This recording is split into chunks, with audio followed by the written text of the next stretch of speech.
Popcorn World.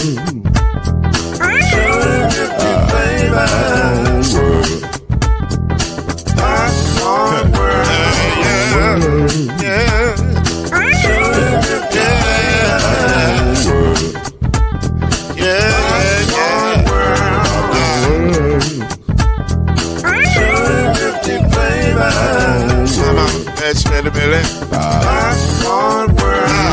Can I make you groove now? Yes, I can. So you can get this groove in the back of a can. I can make it round the world with the holes in your hand. Popcorn World. 250 flavors gonna make you smile. 250 flavors gonna make you smile. 250 flavors gonna make you smile. I said popcorn make you smile. Ah. 250 flavors. Popcorn World. Popcorn World. Popcorn World.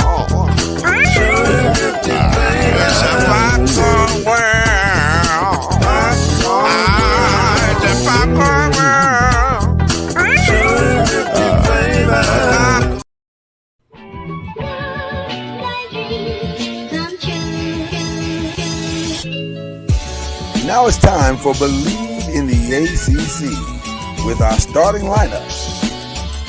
From Florida State, number 17, Charlie Ward.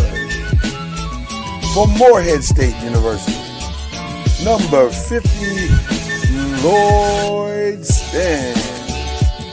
And from Murray State University, number 2, Kendrick Haskett. Get ready for the best sports show about the ACC in all the land. Believe in the ACC starts now.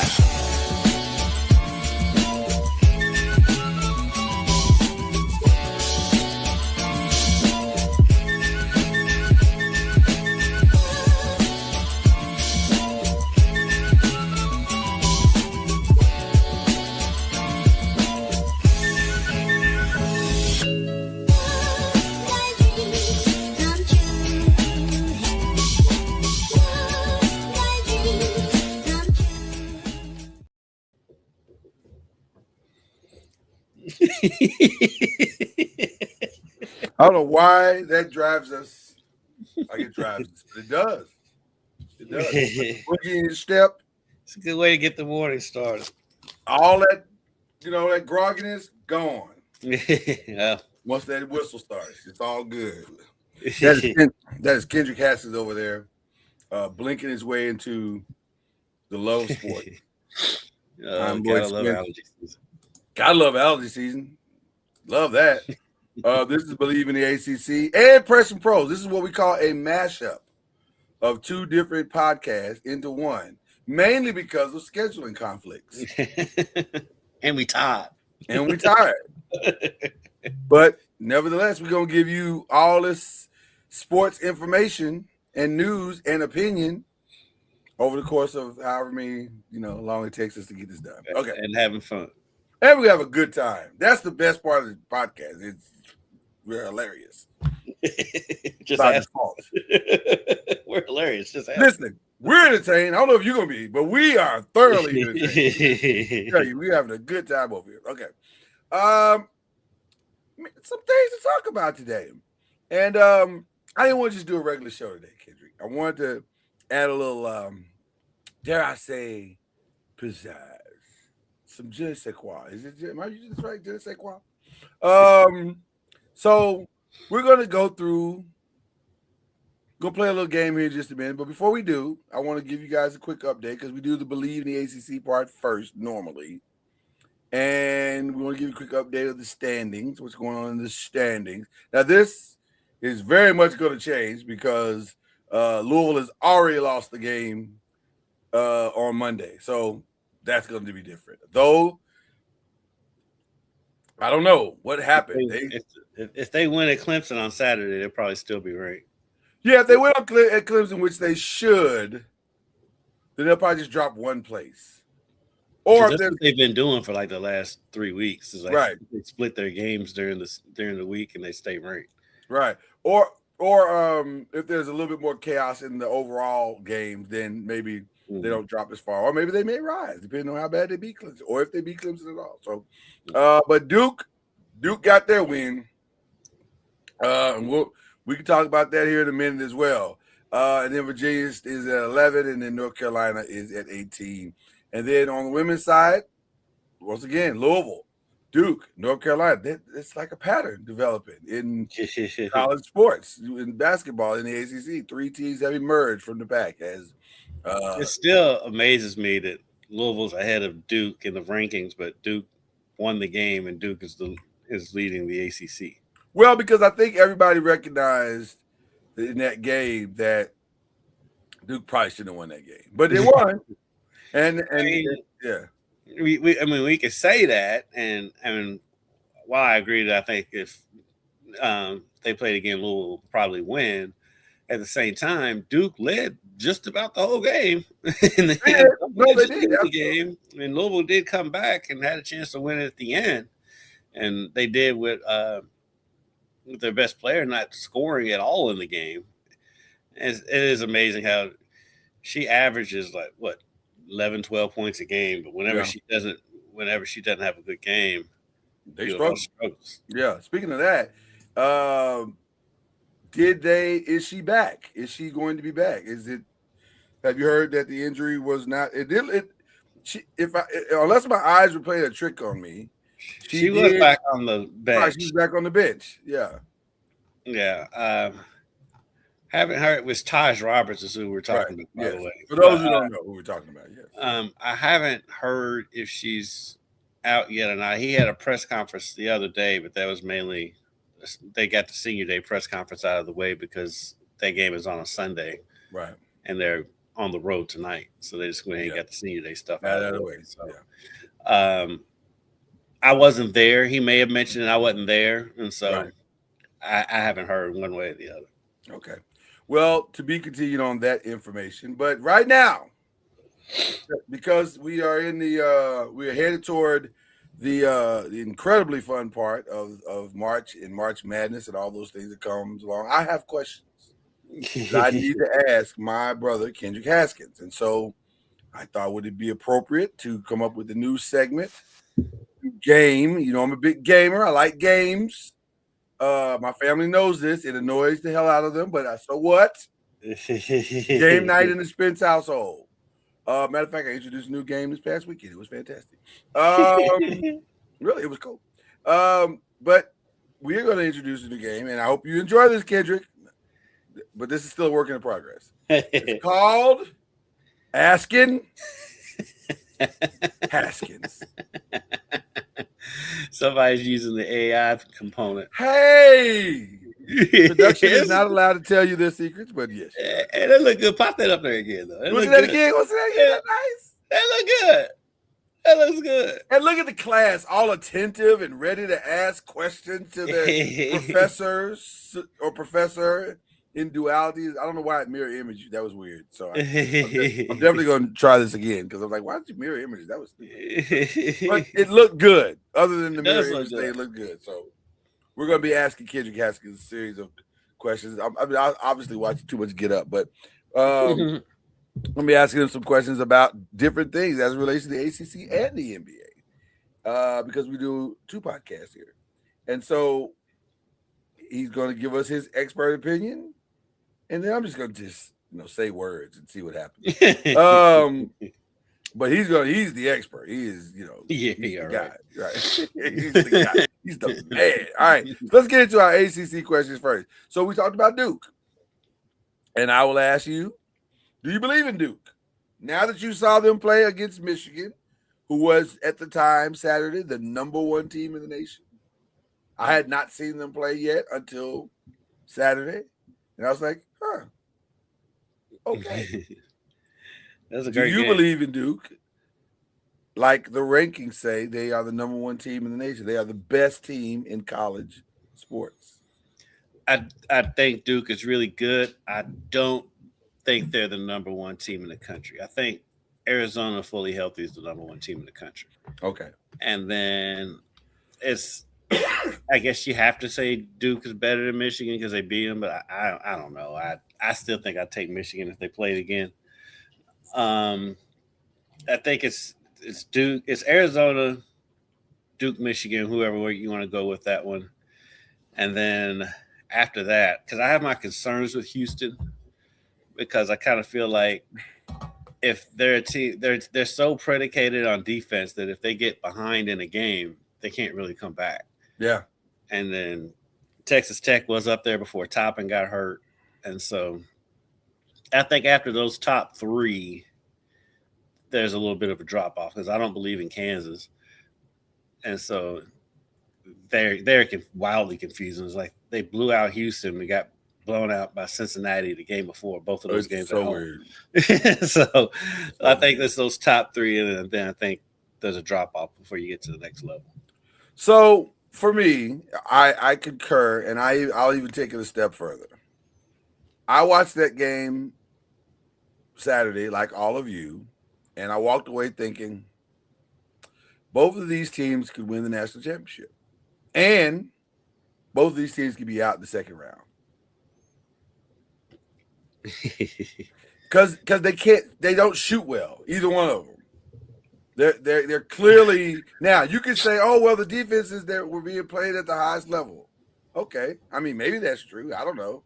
But you know what's wild though? Yeah, because one of the other hottest teams in the country is Florida. They don't shoot the ball that well either.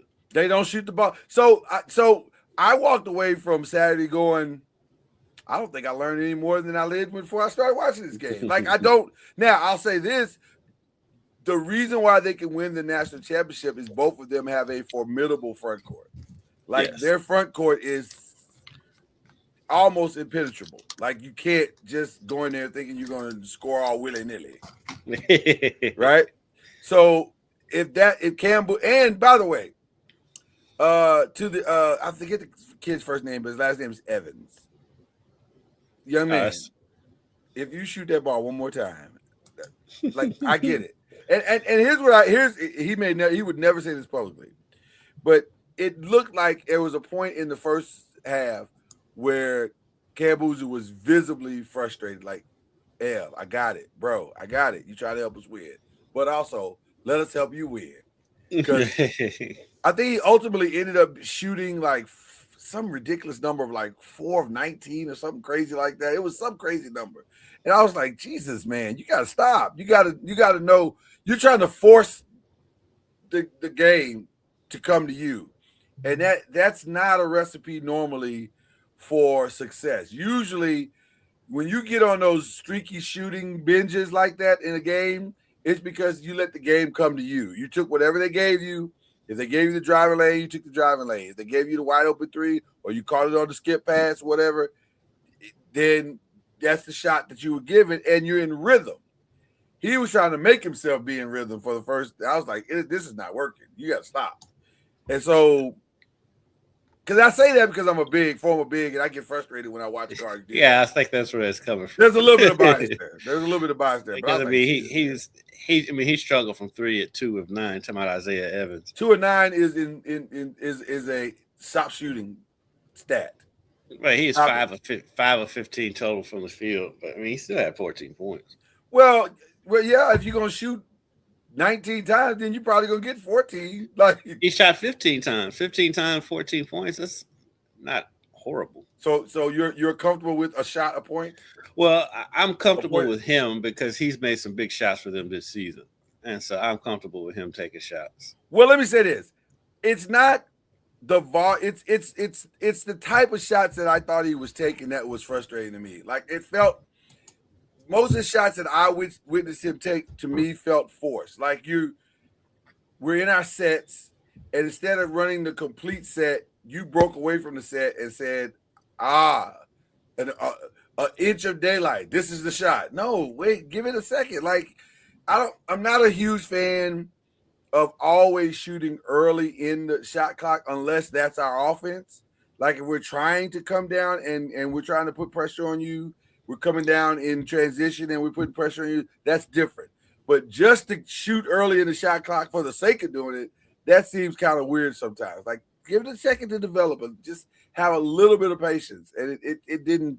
So I wasn't that impressed. And then Michigan's guards, they were Now, I don't know if that's because Duke's guards guard the perimeter that much, that They well, do, but and they do, and like Duke's guards have length, and they made it Michigan's hard for point guard is Michigan's guard. tiny. And Yeah, so, they made it very yeah, hard for Cadeau them. is not very big. Yeah, and I mean that was the difference of the games. Cadeau struggled. Yeah. I mean he was 1 of 8 shooting, 1 of 6 from 3. Right. He still has 6 assists, but and only 1 turnover. So you'll take that from your point guard. But then That's not the other that part. guard didn't score at all.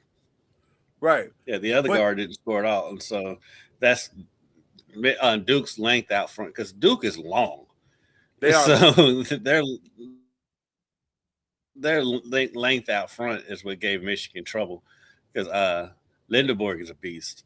Yeah. And then down low, and so they the front court was fine. They got 44 points from their front court. Yeah, But the front court for both back teams, court I kinda think, is let them down a fantastic. little Yeah. bit because of the size. So I mean, that because the backcourt for Duke, I mean, you're talking about Evans, but still, him and Foster combined for 26 points on 9 of 24 shooting. That's not a bad game. not the highest scoring game. So let's not Yeah, it was only 68-63. So right. it was a you take that for what defensive it's game. worth. Well, that's what Jay Billick And said. then Jay Billick said. He said this was like a pitcher's duel. I was like, okay. I mean, that's what you want to tell it was me. very physical. I'll buy it. Right. I'll Neither go team with you shot on the it. ball. I mean, Duke shot 45% for the game, Yeah. which is not bad. Michigan was 40. I walked away from the game thinking one thing. If the right veteran, older, mid-major came along that can shoot, both these teams could be out easy. It wouldn't be hard to put these teams I out. wouldn't say that. When I say They easy, might- I'm saying when I say easy, I'm saying they could be beat. They could be beat.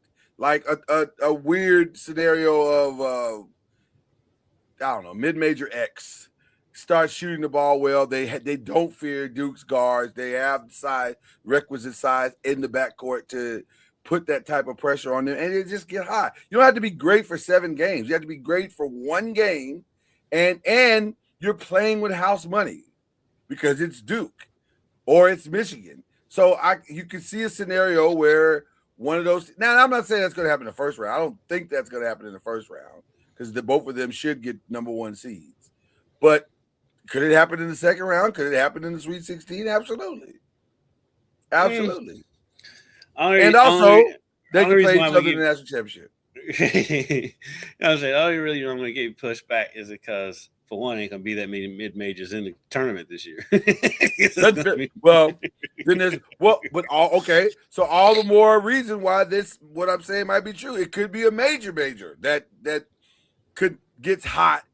Because you only got to get hot one time. You can say that about every team in the tournament, though. Every year. I agree. and again, that's what's making my point. I don't think I walked away thinking that either of these teams were a lock. And that's crazy to say for 2 teams that are 25-2. But at the same time, I don't think I'm wrong. I don't think the top 8 teams. I think what you're saying is just you don't think anybody's a dominant. There's no dominant team. I was expecting maybe one team to exert a little more dominance than it did. And I walked away thinking, not only are these teams evenly matched, but their flaws are right up front. And if you can find a way to put that down, find a way. What is that? But if you can find a way to put that type of pressure on their backcourt, it could be interesting. I think like I said, I believe in Duke this year. Only thing that gives me pause with Duke is the same thing. It's the same thing that gave you pause last year, but they still was a Final Four team. They don't have much depth. They don't have any depth. But they didn't last year either, and they went to the Final Four. So, but eventually it did catch up to them. But Cooper Flag and Cameron Boozer, they're very it's so weird how similar these teams are.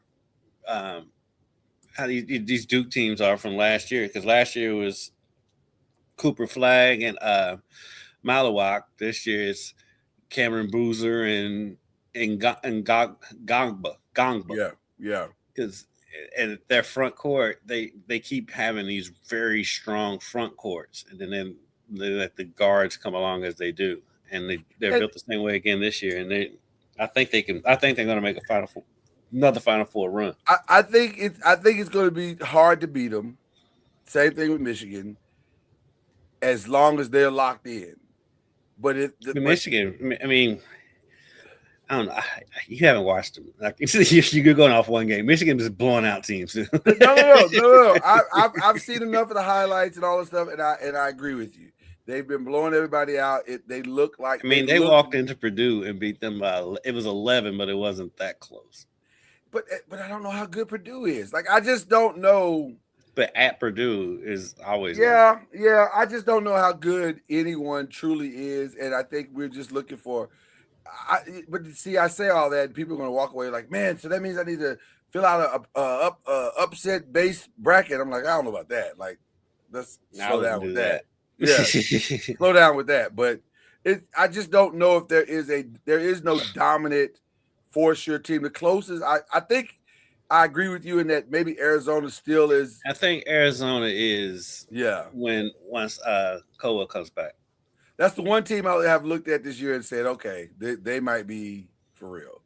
By the way, since we're at Duke, do you believe in the Duke women? One of the best stories in college basketball right now. I do, because of their length, and they you can tell they're very well coached.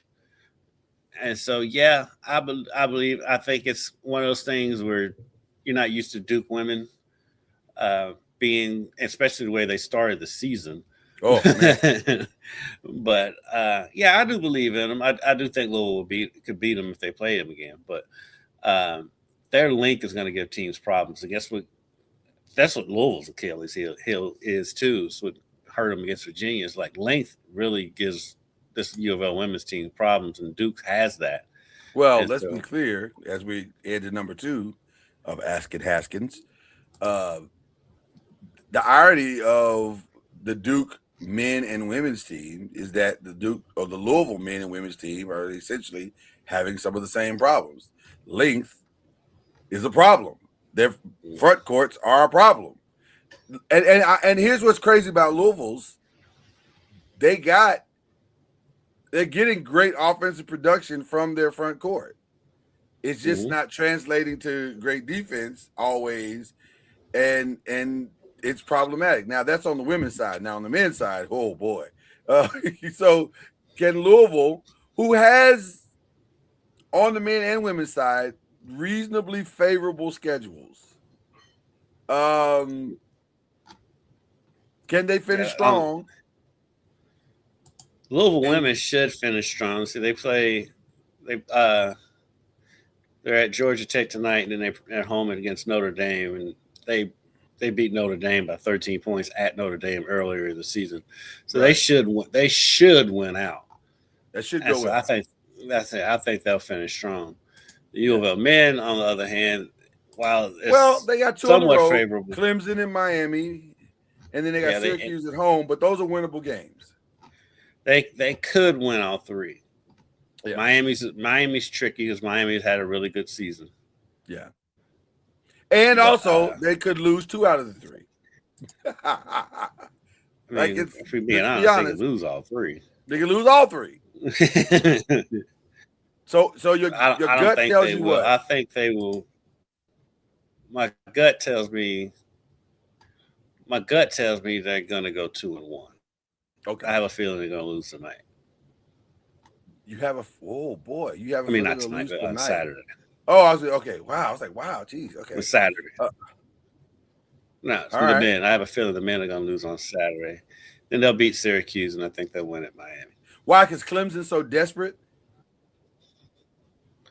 Clemson's desperate, and Clemson was good most of the season. They just kind of they've hit a rough patch. Yeah, not in the top 25 anymore.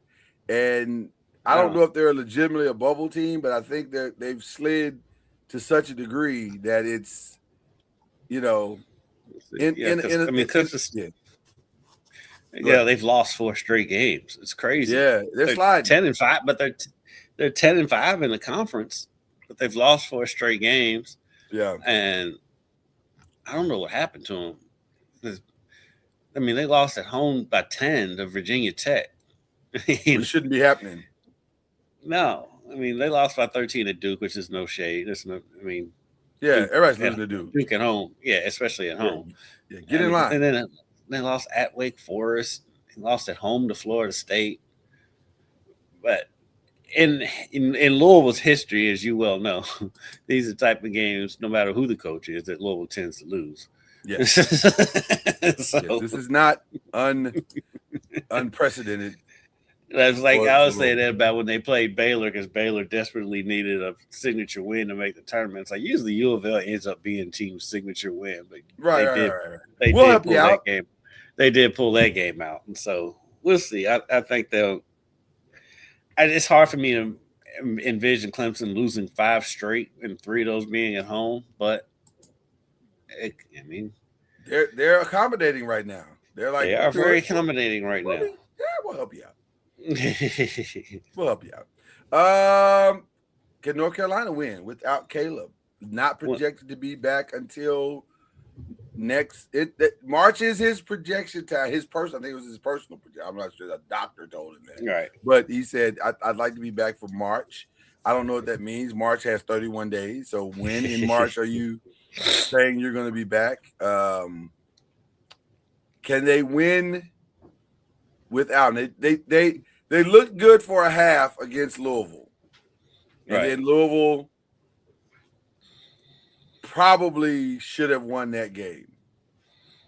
There were a lot of stuff that happened toward the end of that game that was very questionable. But Louisville also went a long stretch without scoring. Well, listen, you can't go down as many points as Louisville went down and not, you got to claw your way out of that. Like that's not an easy climb. So, I think North Carolina can beat average teams. I don't think they're going to beat a good team. They're not going to beat a Duke without Caleb. They're not going to beat. Let me look at the standings. He said he's gonna be back by the time North Carolina goes to Duke. That's what he said. He's also 19. With all of his medical experience. He said, I'll be back by the time. So that's March 7th. That's next Saturday. That's next Saturday. He said, I'll be back by then. More power to him. Virginia Tech at home, Clemson at home, and then on the road to Duke, which is just right down the street. Feels like they could go at least 2-1. They should be able to beat Virginia Tech. The desperation of Clemson is the X factor. Yes. Clemson is fighting for their lives right now. Clemson is R. Kelly in a Gayle King interview right now. They're fighting for their lives. And so, I don't know. Saturday will tell us a lot about Clemson. Yeah, Clemson, if they lose this game, they could knock them out of the tournament. Could be bad for Clemson at that point. They may need a. They're squarely on the bubble. Yeah, 100%. Okay, all right. So I think I agree that they should be able to get through at least 2 of these games. I don't see how they beat Duke without him, because they barely beat him with him. Right. It took a 3-pointer at the buzzer and not by Caleb to win the game. But so I don't know. All right, question 4: the coach that needs a great run the most is the coach of what team? I guess we got to go back to Clemson. Like, I don't think he's on the hot seat, but I don't think anybody's on the hot seat right now in the ACC. To be I don't think so. Most of the coaches are new. I don't think so, but I'm going to float something here to you that our very own Charlie Ward is not going to like. Florida State is not having a great season. His first year coach, though. They're 14-14. That's it. Well, is that a great season? It's 500. It's not a great season. It's for a first year coach. It's a decent season. Okay. Considering where they were last year. I'll just say this. Tallahassee is a small town. And I'll leave it there for now. His first year coach, he's fine. Okay. I'm not saying he'll get fired this year. I'm saying he could, if let's keep looking at you. Stop acting like you don't know where I'm going with this. I know where you're going. I'm just ignoring Let's you. just keep looking at the trajectory and seeing where everybody's doing, and because one coach is doing it despite the resources, and the other coach is not doing it, or he's kind of barely getting by with the resources. It's first year. Mm-hmm. It is with the resources. Do we really know how much resources they have? I mean, Florida State hadn't been good in a while. They just it's been a couple of years since they've been relevant. but are they not getting the resources because of what? I mean, you had Leonard Hamilton forever. I mean, if he wasn't getting the resources, nobody gonna get him. Okay, then. So they only lost by 3 to Virginia, who's number 15. There you go. So I'm way ahead of this. They won at Clemson. Right. He's fine. I'm sure he's fine. You're just rooting for our boy, man. This is his first. I'm always rooting for our boy. Let's start with that. I'm always rooting only for got our guy. One. I mean, they only lost by 4 to Duke. I mean, I don't know what happened against NC State when they got hammered, but NC State's weird though. Well, yeah, as long as they're at home, they're fine. Because they get, when they lose, they lose. They lose spectacularly. They lose spectacularly with full-throated losing. But when they win, they lost it's by, wow. Virginia beat them by 29. U of L beat them by 41. They don't mess around. They don't mess around with losing. They did only lose by 1 to Miami, but they've lost 3 of their last 4. But the one they won, they blew out North Carolina. But like you said, it was at home. They lost a rivalry game. They lost to Miami at home. Yeah, everything around there is a rivalry game. Yeah, I guess it's technically a rivalry game. It's not the greatest rivalry, but it's, you would think that it would be a big. But NC State doesn't win like that either, so that's why it's not a great rivalry game. I think as long as Kadir Copeland is your best player, this is what you're gonna get.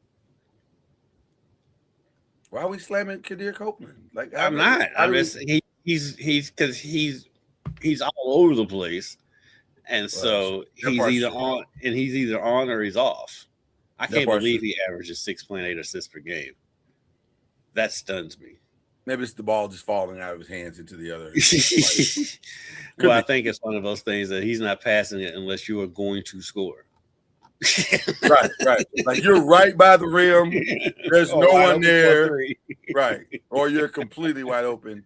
And yeah. He was not. Against Louisville, that dude was not passing the ball. Didn't see one shot he didn't like. He said, "I'm open, dude. There's 3 people on you. I can see that. I can see a glimpse of orange. We're fine. So I think we both agree the most important game left on the schedule is North Carolina Duke, and every game that Clemson has left. For ACC standings, Clemson, that every game, not just Clemson, every game that's in that little pack with NC State, North Carolina, Clemson, they're all 3, 10, and 5. So for seeding purposes, every game those 3 play is important. Well, NC State's got to crack 20 to have any shot to get a turn. They got to crack 20, which I think. No, you got to get. They're gonna get 20. They're at 19 now. Well, as I said, you got it. So for them, at SMU, they got to crack 20 if they want to get in the tournament. Because I think NC State. I think NC State's going to get in. Yeah, because like I said, they got 3 games left, and they're 19-9 with 3 games, and they're at Notre Dame on Saturday. So I feel comfortable saying 8 teams are in. Although I don't feel like super comfortable, but if Louisville's in, because Louisville's still ranked, California has to be in, right? Yeah. California. They essentially got the same record.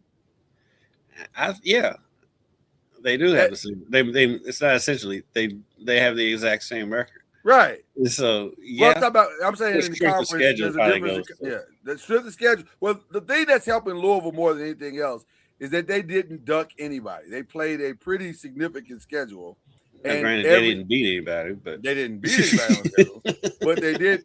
But also, they didn't necessarily get like they took some other than the Duke loss. No one really hammered them away. Yeah, they did. Arkansas hammered them. Tennessee hammered them. Well, they came Arkansas, back against 89-80, right? They came back in the game. The Tennessee game didn't look great. Yeah. Yeah. So they've got 3 blowout losses. Okay. Because SMU was a 10-point, but that now was the SMU was not they good. Scored. That was a game where SMU literally hit everything. Right. And they got that game was close all the way. That final score is not indicative of the game. Right. Just like the Arkansas score is not indicative of that game. They were down about 20-something in that game. Okay.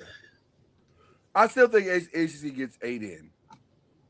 I think they're still getting 8. Yeah. I think possibly 9, but for sure. I think it's let's see, 1, 2, 3, 4, 5, 6, 7, 8. I think SMU gets in. So Clemson has to stop sliding. They got to steal one of these games. One or two of these games. Clemson's got to win a game, and they may need to win a game in the tournament. One more in the tournament, and I think that 22 and something should get them in. Yeah. Should get them in. Yeah, I think the only team – I think it stops at SMU. So I think the top 9 teams will all probably get in. I think so. The visual of California is not great, but it might be enough to get them in. Just looking at the rankings, I mean not the rankings, but the what their overall record is, and because there's so much parity in the ACC this year, it might be because the other teams are good as well, and the conference is strong. The committee might say, yeah, but California did this in the second most or third most strongest conference in the country. So let's give them a break. It's crazy because I'm looking at the Big 12. They're 8. They'll get 8 in. They'll get 8 strong. They'll get 8 easy. Well, actually, TCU's got work to do because they would be the 8th team. They're 18 and 10. But so I think TCU has a couple of good wins. They do, but I think they also had that 4-game losing streak in the middle of the season. Yeah, they need to knock that off. They also got beat by 16 at Colorado. That's not good. That's not good. So they still got a little bit of work to do. They got opportunities though, because they're at Kansas State on Saturday. They should win that. At Texas Tech is winnable, and then they come home for Cincinnati. So if they win out, I think they get in. Okay, I got a couple of football ACC questions for you. You ready for this? Mm-hmm. Did you see this? Chandler Morris is seeking a 7th year. Your thoughts on children not wanting to leave the nest? These ain't children. These are grown-ass men, dog. Grown men. 7th year in college, that means you're at least 25. With families. Man, it's probably got a mortgage and marriage and diapers. Jesus, man. What's his history? Did he have a bunch of red shirts or injuries or whatever? I would imagine so. It's he's got stuff. That's what they're filing.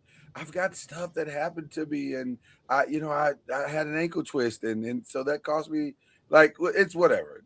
It's the same old story over and over on a loop right now. It's you're not projected high. Here's the reality for those who don't know what's going on. These players are not projected high. Their agents are telling them they're not projected high in the NFL draft. They could stand now to make more money not going to the NFL than they would going to the NFL. So they're trying to get the best bang for their buck by staying. And let's be honest, it's real life.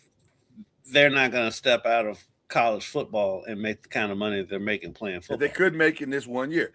I honestly, if I were in a similar situation, I'm not 100% sure I wouldn't do the exact same thing. I probably would do the exact same thing. Yeah. And you would too. Watching today or whenever you're watching, you probably would too. It's okay, but it is annoying. Yeah, because I mean, like I said, these are grown men now. He's gonna be in the locker room. Say he gets it. He's 25 years old. He's gonna be in the locker room with a kid that's 18.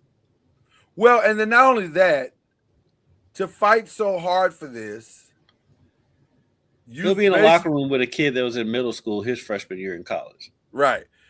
Well, that's wild. That's so wild to say that out loud. Not only that, but you've kind of sealed your fate one way or the other. Because if you don't get the appeal, you can't. I don't know when the last day of declaration to the draft is, but it's got to be. We've got to be right there. I mean, the combine's going on now, so it has. Right, the combine is like literally today.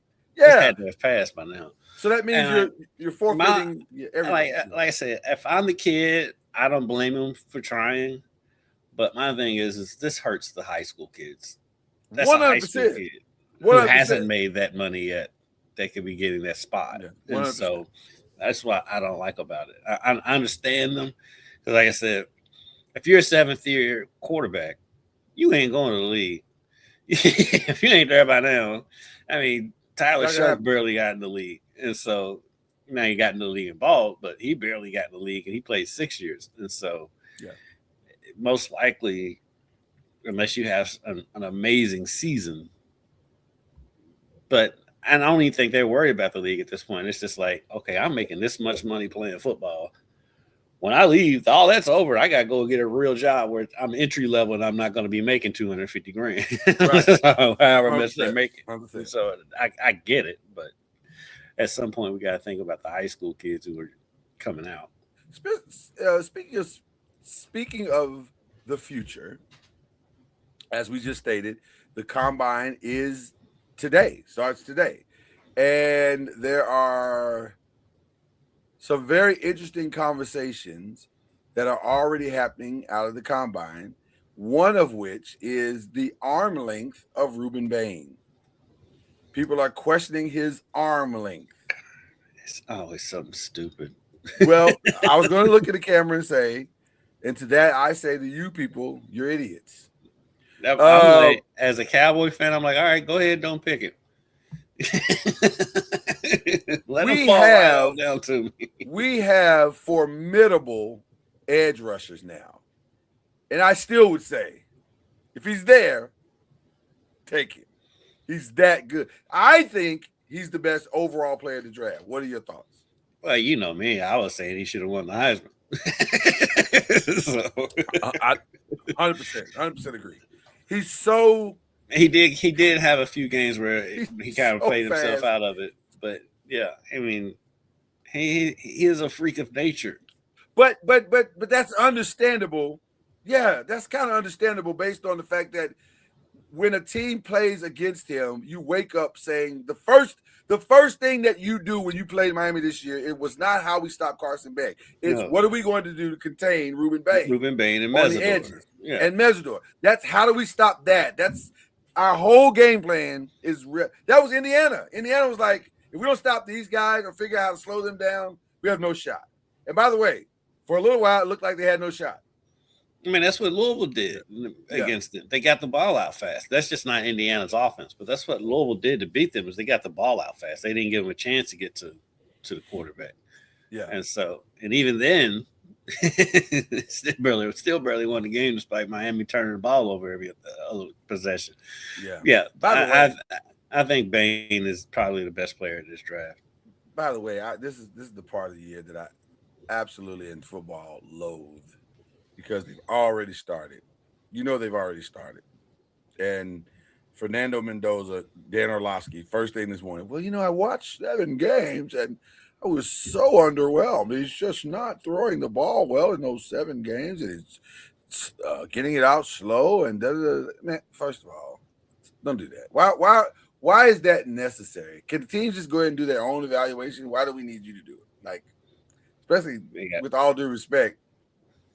Yeah, come on. He's got 4 hours of TV to do today. They've got and that's the part that's frustrating because it's like this is going to go on through April.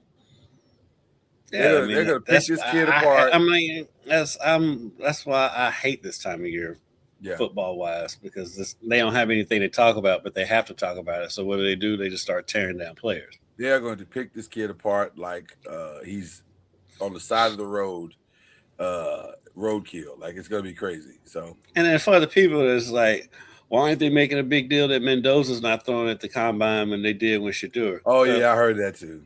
I'm like, but Mendoza won the Heisman and the national championship. He doesn't have to throw. He's projected as the number 1 pick in the draft. For all of those people who are making that narrative and trying to turn this into a racial situation, I understand the racial tension that we have in this country right now. So I get it. This is not one of them. You're reaching. Right. Because go back and look at the last 10 years of the draft and name me the guys who either won the Heisman or were the projected number 1s that threw at the combine. I'll wait. Right. It doesn't happen. And rightfully so. Why would you? If you are the projected number 1, why would you throw? Right. Not throwing for you here. It's just like guys that don't know. First of all, let's be clear. And shout out to our guy Byron Lusby, who was on with us Tuesday, and I asked him point blank, "Hey man, how realistically, from behind the curtain, how important is the combine to what your team is going to do?" He said there's only 2 things that are important: the interview, what you sound like in the room in the interview, and what was the other thing he said? It was the interview, and we just want to see your measurables. Yeah. Oh, he said, but the other thing that we're looking at is the tape. We're just looking at tape. We've already evaluated who you are. We know who you are when we get there. We just want to see if you're a butthole or not once we get you in the room. Mm-hmm. Which, by the way, if you want to know why Shador slid, and listen, there are no bigger fans of Shador than this show. Right. We love the kid. Still love the kid. Want him to be and do great things. We understand him because Shador to me is a cultural problem, not a he's a cultural problem because he's built and cut from a different cloth that unless you understand that cloth or you've worn that cloth before, you don't get it. I can understand how being on the outside of this culture, you don't get a Shador. It reeks of arrogance, except that it's not. It's just not. He's not built that way. It's very, very confident. And if you look at his daddy and his mama, you get it. He's not going to be raised to be passive. Yeah, that intimidates some folks. So. Yeah, I get it. I get the narrative, but it's not real. I do want to bring this up to you before we head out. Yeah, of the but like ACC. that's nonsense. Yeah, it's pure nonsense. I'm glad you brought that up, Duke. I forgot about that story, but you're 100% correct. I do have one other story that I'd like to bring up, and this was very, very interesting. It kind of fell on my radar. What just happened? A trade? Oh, okay. We'll get to that. That's interesting. That's very interesting. We'll get to that in a minute. We'll talk about that in a minute. That's an interesting trade. Okay. All right. There's an article that came out yesterday, and I'll read the title to you, and then I'd love to get your thoughts after I give you a little background. Street agents exploiting athletes in NIL deals, coaches warn. And there's a quote, shout out to Paula. I'm assuming it's Lavigné because it's Lavigné. That feels like Lavigné to me. Like French, could be French, but could be Levine. She's from that French part of Compton. She's from that French part of Compton. Throw up your set. No, I'm just playing. That you claim. So they said so-called street agents who typically aren't certified agents or even attorneys recruit players around the edges of the game and promise to represent them in pursuit of college scholarships or deals for their name, image, and likeness. Street agents existed under the table in the pre-NIL era, but their prevalence and their dollar amounts involved have grown exponentially in the new college sports era. Quote Joe Martin of the Texas High School Coaches Association, I think it's almost a crisis, to be honest. We've got situations where we have the street agents moving kids from place to place and representing them that are charging them a lot more money than they should be charging them. And I thought to myself,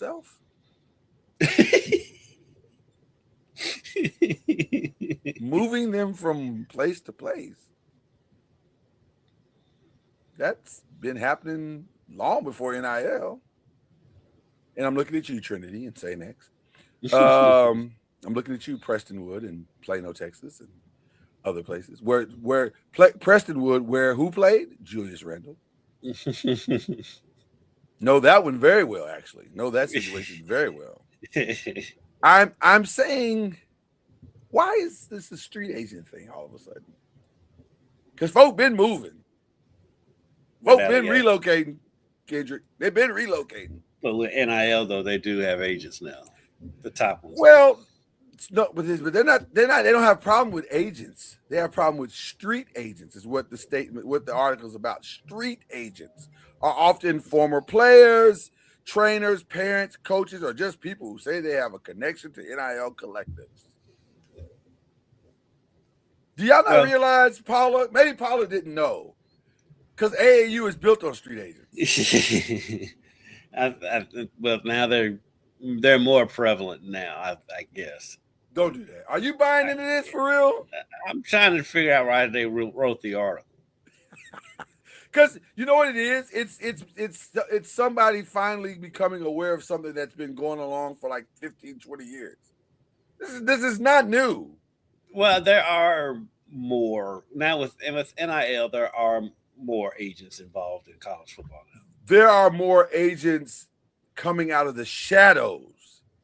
Street agents, in her theory, have always been around basketball and football, but now they're not in the shadows.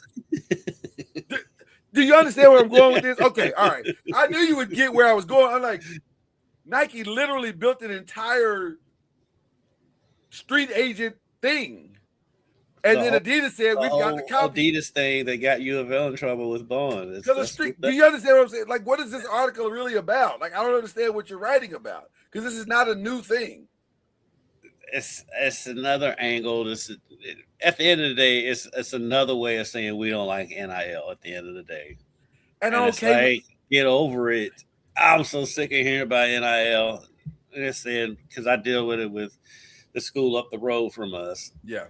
Because ever since it came out that Kentucky spent $22 million on their roster, every time they lose, first thing the fans go to, $22 million. It didn't come out your pocket. Shut up. Right. And then you contributed nothing. So what are we talking? What are we really talking about at this point? And then like you know, I've gone on ad nauseum about Jaden Quaintance, and they complaining and whining that he's not playing. I'm like, he tore his ACL. I mean, it was more than an ACL. It was an ACL and an MCL. I mean, it was a major surgery, and he came back 3 months early, and he couldn't go. Now they're saying he's still in. I'm like, get out of here. Yeah, I'm so sick of the whining about NIL.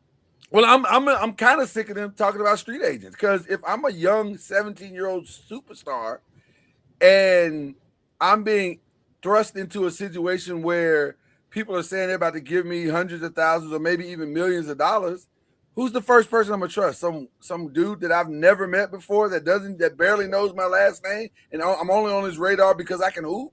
Or am I gonna trust my Uncle Leroy, who's been in my life my whole entire time? I mean, aka Kawhi Leonard and his uncle.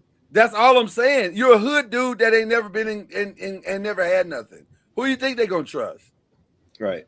So this feels really like, why are we writing this article? Why are we really writing this article? Well, you know why. Okay. and that's why I brought it to your attention, because I'm not here for the foolishness. Y'all got to stop. Leave these folk alone. This ain't a problem when Lane Kiffin takes his NIL deal. Ain't nobody saying nothing. And like and we're not saying anything that the non-street agent or the regular agents are the one who are doing all these deals behind the scenes. So when the coach gets up there and he's like, I've never talked to such and such team, right? He hasn't. His attorney and his agent has. His street agent. His street agents literally went and did a deal while his team was fighting for the playoffs. Right. That's okay? You're okay with that? It's the hypocrisy for me. Mm-hmm. So, okay. All right. That was just something that got on me. Got on me, and I needed to get it out. I got it out. I feel better. All right. Let's jump on into, just for time's sake, let's just go on over there. We won't even play the song, although I love the song. Love the song. Love the song. but we're going to go on over to Press and Pros right now. And let's start with some not breaking news, but yeah, breaking news. James Harden fractured his thumb. Did not play last night. On a shooting hand, or I'm not sure exactly so the way I understood the story is that I think it's a shooting hand, and I think it's fractured, but not to the point where he doesn't think it's going to cost him a season or he's going to have to sit out a lot of games. It's his right thumb, so it's not a shooting hand. It's not a shooting hand. Okay, so it sounds like despite he's just set because of pain and trying to deal with whatever it is for now, but it's not going to require surgery. They're figuring out a treatment plan for it, and he's going to probably finish the season. So he'll have who plans to play through the injury. Yeah. So it will not require surgery. So yeah, just treatment. So it's just something to keep your eye on, like. But he's not playing that much defense anyway, so it might not even matter. Well, because I looked up and saw they lost at Milwaukee. I was like, how did that happen? Oh, because Donovan Mitchell and Evan Mobley all sat out that game. Right. They decided not to play, most of them. So it's interesting. It's just an interesting story to keep your eyes on as this season continues to unfold, because they are building some continuity with that backcourt for sure. And Jared Allen hasn't looked this good in 2 years. Like he looks like what we all thought Jared Allen would look like. I'm a big Jared Allen fan. I love I am too. I love his game. I don't know how him and Mobley haven't taken that next step. And I think they are going to take that next step. I think they should be. They have the potential to be the best front court in the league. I'll tell you exactly how. I'll tell you exactly how. Darius Garland, with all due respect to his game, and I think Darius Garland is a great player, he's not a real true point guard. He's a scoring guard, and that can pass every now and then. He's more of a point guard than what they have now. His problem is he's not available. Well, that's also a big part. Well, no, I disagree. I think James is actually better for them than Darius is. James is at least gonna hit you with a lob at the rim, which is all you. I won't disagree with you there. I do think James is. I mean, I kind of think they got a steal there. They did. They did.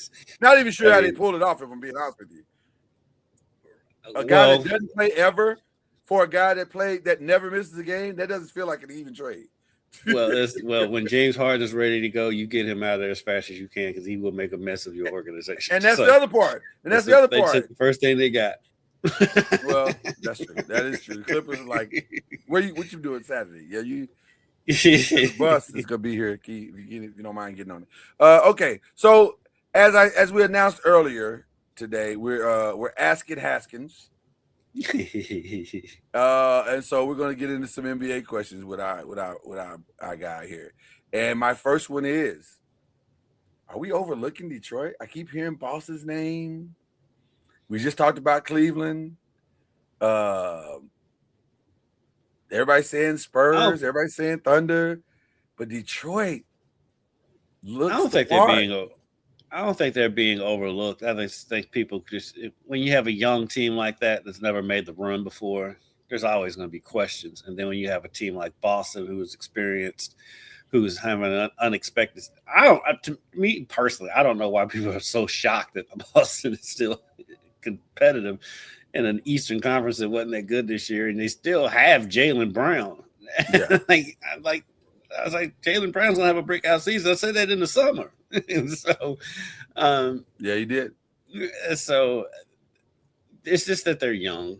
When you never seen them do it before, and then the Spurs are getting a little of that too. People are like, "Oh, Spurs are going to be good, but they've never made the run before. Can we trust them?" And so, I think that's what it is. I don't think they're really necessarily being overlooked because they have the best record in the conference right now, in the Eastern Conference. And so, and they just played the Thunder last night. I think they won that game. They won that game, but also the Thunder didn't have anybody playing. Right, so, right. But I do like Detroit. I don't think they'll make the run this year necessarily. I think they're still maybe another year or two away, but they're coming though. Cade looks the part. Let's start Definitely. there. Cade looks the part. They got their anchor for sure. Duran looks the part. Mm-hmm. I love Duran around the rim. I would argue that the Cade Duran combo is starting to become one of the most formidable combos in the NBA. Like, I didn't realize he was as physical as he was until I watched the All-Star game. I'm like, this kid is like a house. Like, he's a huge human I being. told you who Jalen Duran is. He's Orlando Woolridge. He is. He's like, but he might be a better version. He might be a better. He's a better, of maybe. yeah. Well, he's a more modern version of him, but Yeah. like he's built just like him. His face looks just like him. He's massive. I was like, Jesus, man, Yeah. you are a huge human. So yeah, I like what they're doing. I really, really like what they're doing. I think the media doesn't want to take them seriously because of their youth. But there was another team that was young too, named the Oklahoma City Thunder, and that turned out pretty well in 2 years. Now, I agree with you. They may be way ahead of schedule. Yeah, and plus, I mean, the Thunder were young when they won it last year, but they made the run the year before too. And that's my point. I think this is their first year to go as deep as they can go, and then next year they may be unstoppable. We'll see where it goes. It'll be interesting next year, especially if the Celtics keep it together, which I think they will. Then you got something. I don't know. I still don't know. I still don't know if I believe that. You've been saying that for 3 years, and they don't want to spend the money. It's about the money. It's about the money. They'll get rid of the other contracts. They're not getting rid of either one of them. Listen. It's hard to get two superstars. It's about to be almost impossible to shelter two superstars and still have a formidable team. But people are going to have to figure it out, and that's what. So, I'll get into that in a minute because we're going to get into an interesting. I mean, you're going to have. I was going to say you said that, but we also think that Giannis is going to end up with the Lakers. You're going to have two superstars. Well, it's going to be interesting to see how people do it and what they're going to be willing to do it. That's the real question. Question number 2: are we taking Jokic for granted? I think we are. Man, we do, but man, I've got a new game that I like to play when I watch the Nuggets, and it's watch Jokic on defense. It's as entertaining as he is on offense. Him on defense is hilarious. I now figured out why he gets so many rebounds. Jokic does not guard anybody. But it's funny. He literally stands in the lane, and then he'll move out of the lane to avoid the 3-second violation occasionally. It was one possession I watched last night. I mean, he was in the lane a good 10 seconds, never moved.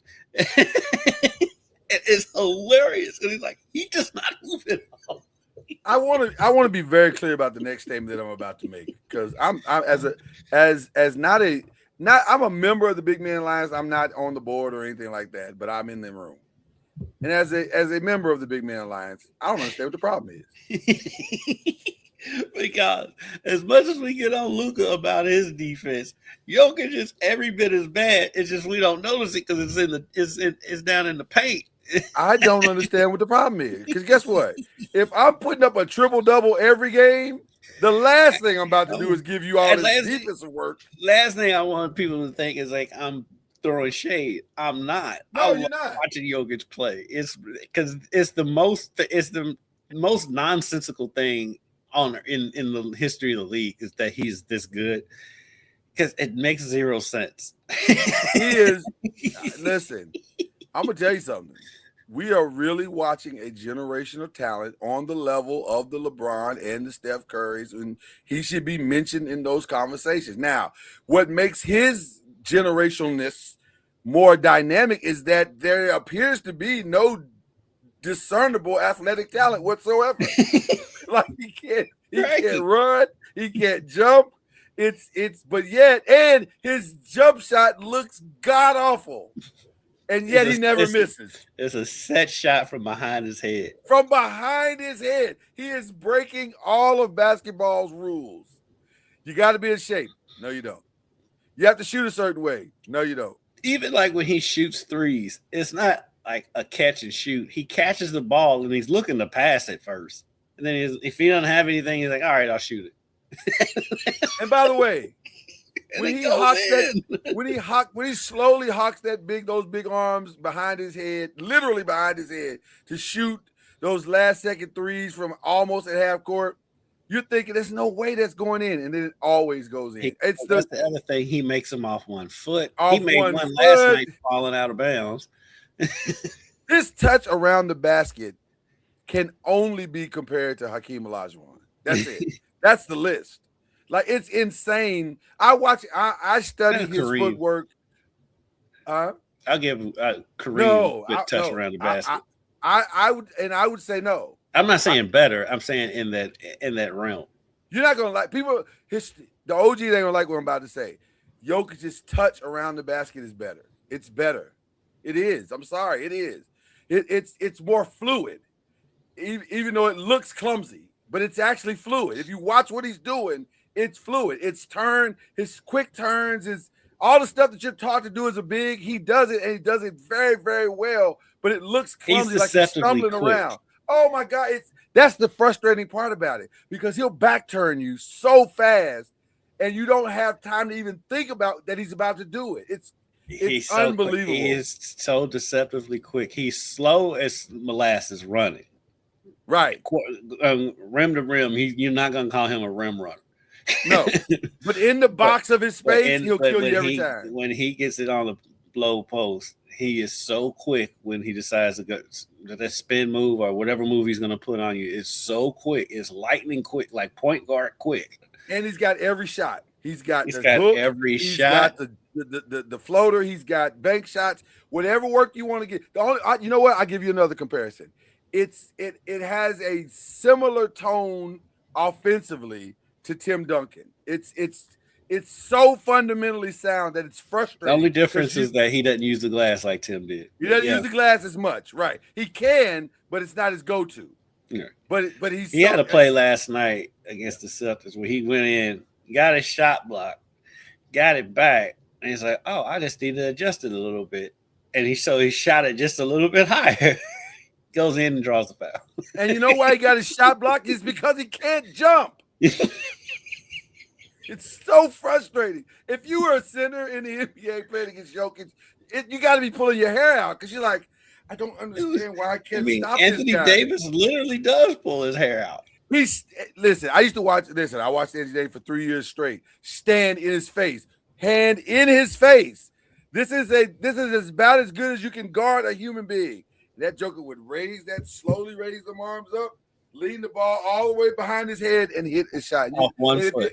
Off one foot. And if you're Anthony Davis, you're like, I don't know. I don't know what to do. I don't know. I don't know. I don't have an answer.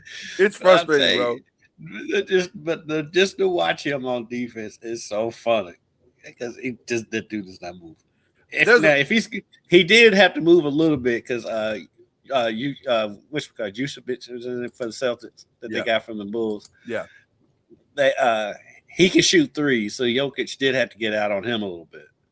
But if I were Jokic, I wouldn't care what you thought about my defense. I'm not trying to make first team defense ever. I don't care. Vucevic. Yeah, Vucevic. Yeah, I don't care what you think. I don't care either. Like I said, I don't even want it to come off as no. You're doing fine. You're doing fine. It's just comedy to watch. You know what my defense is? You know what my defense is on Jokic? This triple double I just gave you. This work I just gave. That's my defense. Okay, all right. I'm sorry. That's a great answer you just gave, by the way. Great answer. Let's see if you have another one in you. Are the Spurs top to bottom too young and too early for this great success? They are the number 2 team in the conference and have been all season long. They are the kryptonite currently for a healthy Oklahoma City Thunder team. And they are only 2 games back with the tiebreakers. And SGA seems to not be coming anytime soon. The only team that gives me pause with them, with their youth, is the team we were just talking about, the Nuggets. Isn't that crazy? Yeah.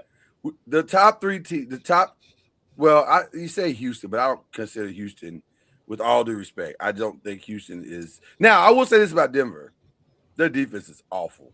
It is awful. It's god awful. Now, you could say that's because of Aaron Gordon. Okay, but I don't think he makes that much of a difference on defense. They are the bottom tier. He makes a big difference on defense because he can make up for Jokic not moving. And he blocks shots, and he's long. He's such a difference maker for that team. I'm curious to see what's going to happen when he comes back because they're bad. They are bad. They're winning games because they can outscore you.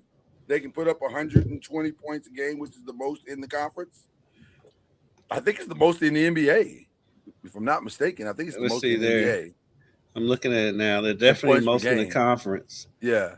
If I'm not mistaken, surprisingly, it's most in the NBA. It is the most. You know who's second? You're never going to guess who's second.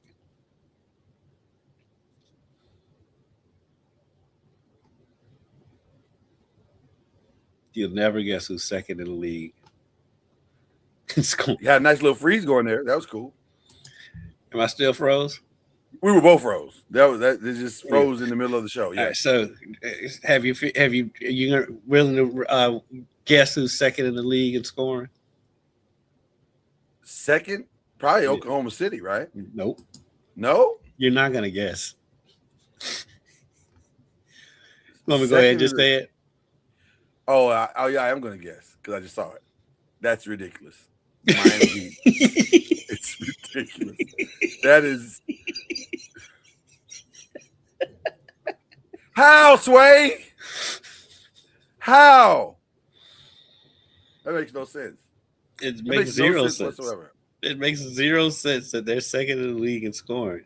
However, it does make sense. They score 120 a game and give up 117 a game. That's the most Heat thing ever. It's weird that the Heat are that bad on defense. Not really. Under Spoelstra, they're usually a good defensive team. Yeah, but they don't have the parts now. Like you counting on Tyler Hero to be a defensive stopper? Man, I would almost argue that Spoelstra should get Coach of the Year for that terrible roster to be. For them to even be competitive, right. And they're still in the play-in situation. Yeah.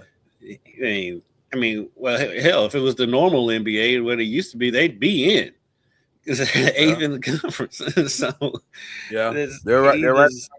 He might deserve. He's not. He won't get it, but he may deserve Coach of the Year because that roster.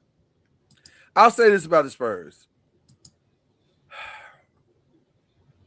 The one thing that makes me think maybe they might make the jump. I don't think they can win it. Boy, Wemby cures all ills. He kills some, yeah. But he has some weird games sometimes. So, like the other night, he had like 12 points and 8 rebounds. Well, he's so young. He's still young. Is he 21 yet? He might be 21, barely. Like, it's a weird. They're in a weird place, but they're playing some good ball, man. They're playing some good ball. How is it? Because now I'm intrigued by this whole Heat situation. Oh, my God. Why did you go down this cul-de-sac, sir? He sent me down this rabbit hole. I didn't do it. Don't blame me for that. Guess who's second on that team in scoring? Oh, God. Just because of statistics. Not in total points, just per game. I'm going to say Norman Powell, but I don't think that's true. No, he's their leading scorer. How is Norman Powell the leading scorer? How's that even possible? Makes it even more crazy. Okay, so we all have to stall it. Norman Powell is the leading scorer at 22.9 points a game. Second is Tyler Hero at 20.9. He's played 14 games. You know what? I'm not playing with you today. I'm not playing with you today. Let's get to question 4. I'm not going to play with you today. That's funny. That is funny. Answer me. How does this team average 120 points a game? Shout out to Pat Riley. How? Pay no attention to the man behind the curtain, says Pat Riley. I mean, Bam Adebayo averages 18 points a game. Legitimately, because he's there.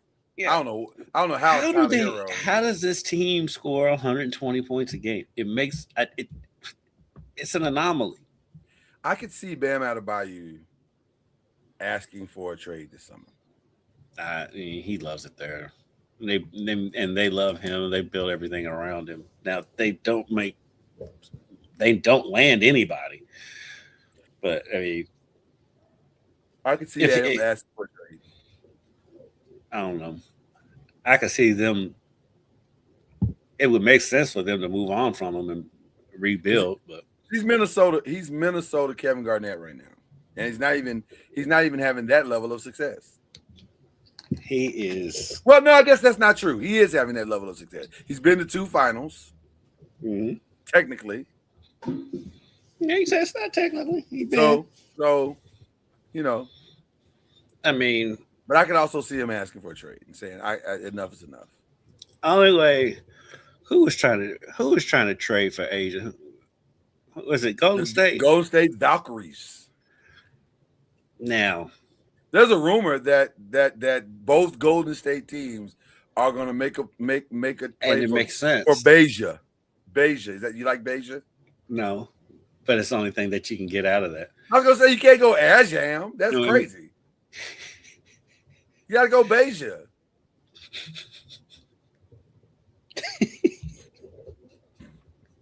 Team Beja. Oh, but it's aesthetically right and also phonetically right. Beja. I'm not arguing with you on either front. You are correct on all fronts. That's all I'm saying. It's just dumb. It's always dumb. It's dumb every time. And Bradgelina is intelligent. Come on, let's go. Can we move on from that? Jesus. Okay. But also, this could happen. It makes sense. It would save Mike Dunleavy's job. You so want to fire him. He's gonna be fired. I don't. But the thing that's holding it up is: are we going to have a WNBA? There's the problem.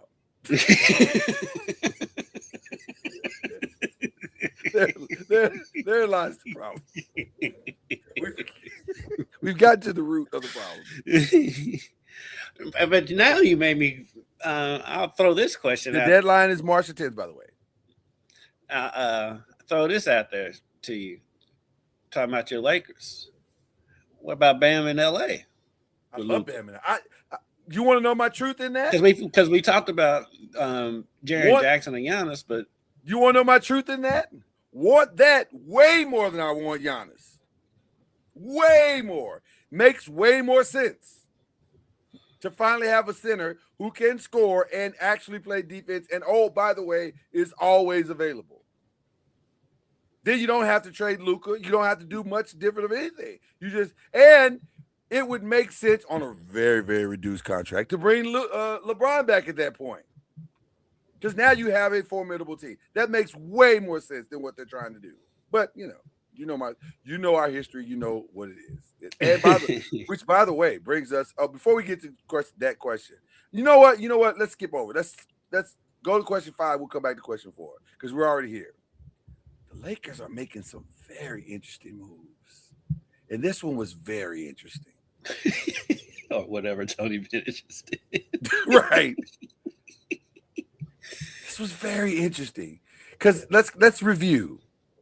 When they were looking for a new coach to get away from Darvin Ham, the first phone call that Jenny Buss and the crew made was to Tony Bennett. And they said, "Hey, Tony, what's going on with you in Virginia? It feels like you don't want to be there anymore. Feels like you're not feeling this NIL thing. How about you come over here with us?"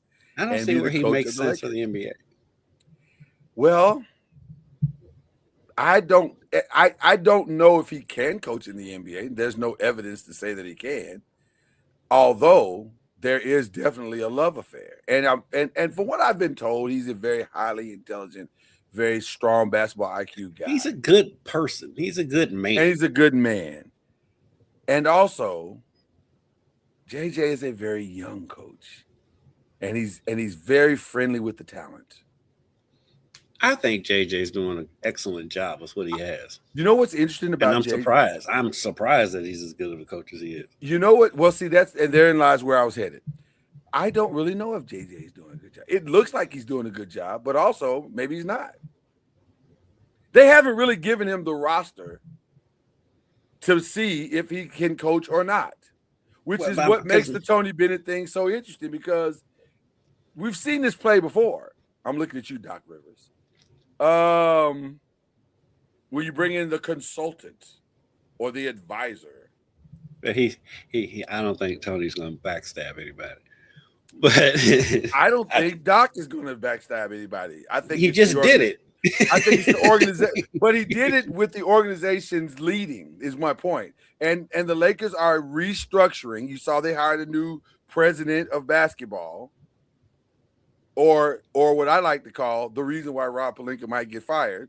Because they said, no, Rob's fine. Rob is fine. It's fine. We're just restructuring to make it look like the Dodgers. Well, guess what? A lot of executives working for the Dodgers. And I can see, and by the way, guess who's coming back to the building now? Please don't tell me Arambis. No, God, no, that's over. But they mentioned in the articles that I read, and also I think they said, yeah, well, obviously, Magic Johnson is part of our investment team, and he'll be. I love Magic, but some of the Magic stuff is annoying. Everything with Magic with the Lakers is annoying. Yeah, but also, that's the face of LA basketball. He's always going to be. And always right. Somebody put some clips on the other day from when he was. I mean, them Showtime Lakers, man. That was must see. If that team was around today in the social media, they'd be arrested. No, I'm just talking about on the court. I mean, it'd be fun to watch. Yeah, it'd be fun to watch. God. But off the court, they'd be arrested. They'd be arrested. There's no way. Norm Nixon was doing this thing. They had a good time. But back to now. Reason why I like JJ as a coach is because they haven't their management has been all over the place. Like it never feels like they really have a real plan. It's like we got LeBron, and it was like, okay, well, LeBron, you kind of do everything. And then now that LeBron's to an age where he can't just carry you to a championship anymore, they don't really know where to go with that. They brought in Luka, which you can't really give him credit for that because Nico just wanted to get Luka. Well, no, I that's where I will disagree because I think once they realized LeBron can't do everything, that was the pivot point. We got to do something, and they got desperate. And then Nico called in, and then Nico called in the middle of the night and said, "Hey, man, I was just thinking about some stuff. Tell me, let me throw this to the wall, see what happens." I can't wait till that book comes out down the road. Oh boy, that's gonna be good. That's gonna be great. Nico should be finishing that up in about an hour and a half, and we should get that on the New York Times bestsellers list for sure. Yeah, it's I mean, something like with the cards he's been dealt. I mean, and then having to manage those two personalities with LeBron and Luka. I mean, those are two massive egos, and it seems like it's working. And now they're not going to win anything, but they're not winning right now for sure. But the roster construction is not conducive to winning. See, I'm more concerned about Rob than I am JJ. Rob hits. Rob is what's that batter that used to play for the Cincinnati Reds that he was god awful hitting any kind of single, double, or triple, but he could hit home runs, or he was either going to hit a home run or strike out. What was his name? I can't remember his name. He was there forever. There's been a few. It's been a few of those. It's been a few of those. Adam Dunn. Dunn, yes, Adam Dunn. Rob Pelinka is Adam Dunn. I'll get you AD. I'll get you Luka. But I also get you Russell Westbrook, Carmelo Anthony. I'll get you a bunch of stuff that you can't use. I don't know how. I've yet to see him effectively put together a complete roster consistently. So he can hit home runs, but I don't know. He's awful right now at hitting singles. Like the surrounding parts are never great. So I don't know. I don't know if he knows what he's doing. And by the way, that's why I don't know if JJ can really coach, because he's out there trying to make it smoke and mirrors and do the best he can with whatever's out there. But he doesn't have dogs. I say with everything we just, and that's why I think he's a great coach, because again, you laid it all out there. Yeah, they go out and get the big pieces, but they don't know how to get the others, like Shaq likes to call them, and like in a very tough competitive Western Conference. I mean, they're still in 6. They're out of the play-in. They're if you're JJ, are you behind the Timberwolves? Are you JJ? Aren't you a little offended that they got Tony Bennett? Like, do I need an NBA advisor from a guy who's never spent a day in the NBA? That's weird. It is weird. I don't know what that is. But again, that's this Lakers organization right now. They just do stuff. It feels like they've kind of already. Names. Oh, they love names. The Lakers love names. It's like they got all excited about DeAndre Ayton, and every one of us was like, "You just went sideways." Like maybe. I don't know. There's no evidence to say this is great, but okay. Okay, let's get back to this. Contenders or pretenders, or a bigger pretender, the Celtics or the Rockets?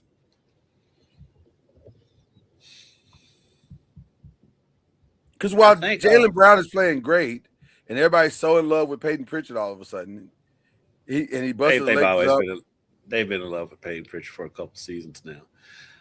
I think I lean more towards Rockets more because of the conference. Yeah. Well, I mean, they're in there. I mean, they've got. I don't understand what you just said. Because they got 3 other legit teams who can win the whole thing. Oh, pretenders. I got you. Yeah. And they don't have a point guard. They don't have a point guard, and there's 3 other legit teams that can win the whole thing in Denver, San Antonio, and OKC, whereas Boston, I don't think anybody in the Eastern Conference can win it. So they can come out of it. So I don't see anybody in the Eastern Conference. You and I have settled the Jason Tatum argument, right? That's just not smart at all to try to bring that kid back. Yeah.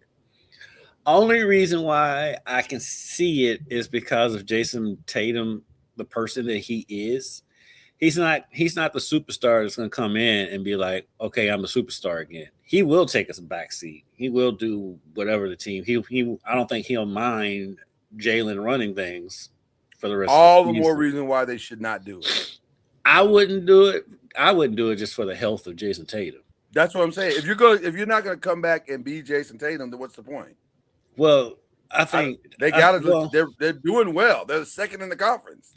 I think it is though. If he can get a Jason Tatum that can come in and give you good minutes, because basically give Jaylen Brown a breather, come in, give the team about 20 minutes a game, average about 12 points, 6 rebounds, 4 assists a game. That gives them a little punch. I would do it like I'm more worried about Jason Tatum down the road. I'm not worried about this season. I'll punt this season, and I'll take whatever we can get for this season. It's been a pleasant surprise, and see how far Jalen can go and take you, and let Jason Tatum come back next season. There's absolutely no way I'd do this. I wouldn't even consider it. I would. Matter of fact, if I'm the GM of that team, I shut this down. Now, listen, I love what Jason's doing. I'm proud of his progress. I'm excited about where he is. Jason Tatum will not play in 2026. We're done with that. But can we move on? Because I got a team that could we may not can win a NBA championship this year, but we're there. There's nobody in the conference that we can't beat. Yeah. So we're gonna go do what we do and let the chips fall where they may. Mm-hmm. But Jason, I'm not mortgaging my future just to try. First of all, there's not enough ramp up time. There's not enough games left to ramp him up and get him really truly ready for the season, for a long NBA playoff. So why are we doing this? Just to get him hurt? That's just stupid. No. Well, you're doing it because you're paying him a ton of money. I was glad to pay him that anyway because he got hurt. Yeah. What am I going to cut it? Right. But you paying a ton of money if he can play, then you can get him out there. And no, I'm not doing that. I'm not going to. like I said, I wouldn't. I would have put it on. I'd punt on the season and bring him back for next year. But if the thinking probably is if he does come back, it's a chemistry thing, and he's not the type that's going to ruin the chemistry because he's the type of guy that will take a backseat to Jaylen Brown.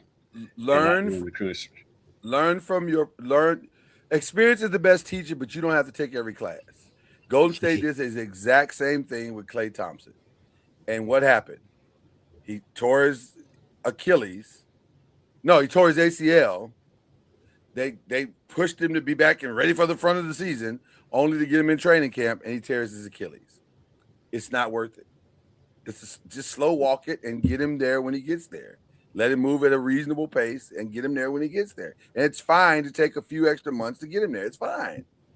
Because you'll have him for the next 10 years if you do it right. So there you go. All right. SGA and Jokic. We talked about how great they are. But you know what this might also be? That they may be out of the running for. That's why I'm gonna put a future on Jaylen Brown. Because SGA and Jokic are going to, because I think Jokic is what, 1 or 2 games. There's no way he's not going to miss. Yeah, it's 2 games. There's no way he's not going to miss 2 more games. They may sit him to miss the 2 games just because it doesn't make sense to push. You're in the top 5. You're probably not going anywhere. You don't really care where you land because you don't care about winning on the road, or you can do that. You've already proven that you can do that. So you're not going to drive Jokic to get in the top 3. So you're going to sit him. You're going to sit him 2 more games. It's going to happen. SGA, you just want him healthy for the playoffs. So there's you're the number 1 seed. Yeah, I'm putting futures on Cade Cunningham and Jaylen Brown. Who are you getting to today? I won't hold you to it today. Today, I think I go Jaylen Brown. Okay. Today. I think I'm team Cade only because of the unexpected nature of this. But I can easily make that same argument, but probably more so with Boston. I was going to say I could be easily swayed away because you're right. Didn't see this coming. Didn't see this coming from either team. So I think those are your 2 front runners. I think, but it's hard to argue a guy that keeps getting triple doubles, averaging triple doubles. That's really difficult. Right. If he's there, it's probably his to lose. But I'll throw this out there at you. Yeah. Do you think they get rid of the 65-game rule next season? I think it's because of the situation. I think it's one of the dumbest rules that's ever been put in place. And it's only there because owners want to find a way to mitigate paying extra for all first-team All-American type thing, even though but they still gonna have to pay that. I think it's I mean it's in place because dudes be taking off games. Well, but hold on. The reason why I say you won't have to pay it because, like, for example, LeBron, he won't have a chance to make he wasn't going to make it anyway. But if he was eligible, he wouldn't make it because of the 65-game rule. Same thing with SGA, which is crazy to think that SGA, who is his second right now in scoring, right now in points per game, won't make it first, second, or third team all NBA because he won't meet the minimum 65-game rule. Same thing with Jokic, which is stupid. So now some guy who number don't even come close to theirs is going to make first team all NBA. That's stupid. That's just dumb. So yes, I think they're going to do away with it. It's not solving anything, and it's not making. And by the way, that brings us to the.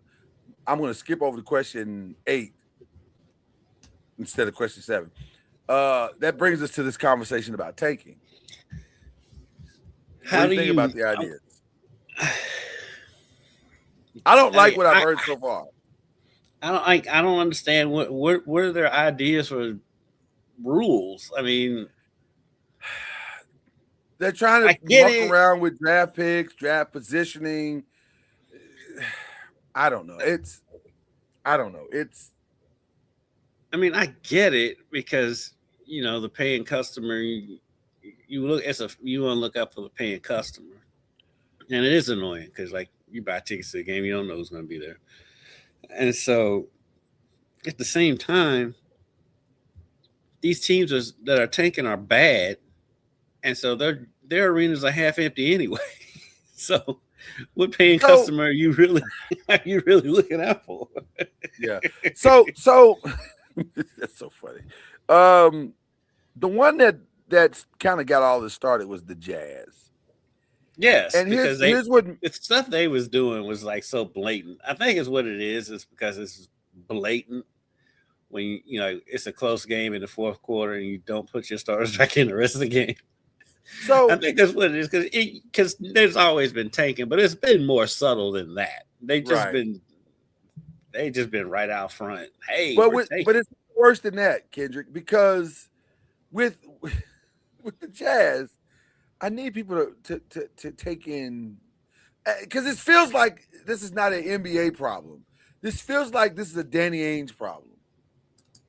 Danny Ainge has 1,000 first-round draft picks right now. but he always does. Right. And so you're like, what the hell are you saving these for? Like, what are you doing? Like, I don't Yes. understand. He's obsessed with having first-round draft picks. He can't help himself. Like every trade negotiation with Danny Ainge starts with, how many first rounds are you going to give me? Like, it's crazy. And so the tanking makes no sense because at some point, Danny, you're going to have to use these picks, bro. Like, you got enough. How many can you stockpile? Like, what are you doing? And so I don't understand. 3, 4, 5 plus 5. Right. I don't understand you. It's you. Like, I don't It's see like- other it's teams. like- Yeah. Because like the Thunder were doing that, but it was a means to an end. We're seeing what they were doing. Right. Danny It makes Ainge yeah. has been stockpiling picks since he was with the Celtics. known for stockpiling. That's what he do. So it feels like we're overreacting to one man issues. Well, it's my issue came was what happened with the Pacers the other day. When was it Nembhard or Neesmith? It was one of the two. Had an injured hand and he didn't play, Right. and the NBA fined him, saying that he could play, even though they didn't examine him. Right. The Pacers doctor said he couldn't play, but the NBA just comes in and says, "Oh yeah, he could." And that's dangerous. What are we doing here? Right. That's very dangerous to set a precedent of no, he couldn't have. Because based on what he could have. Like, how are you evaluating that? Right. So I just think I didn't like that. But yet Adam Silver was so offended and he's so vocal about this. And I just think I feel like Adam Silver's waters. just doing stuff because he's hearing all the rumblings that he doesn't do anything, and he goes easy on the players and all that stuff. But new owners are loud, like Matt Ishbia. It was really loud.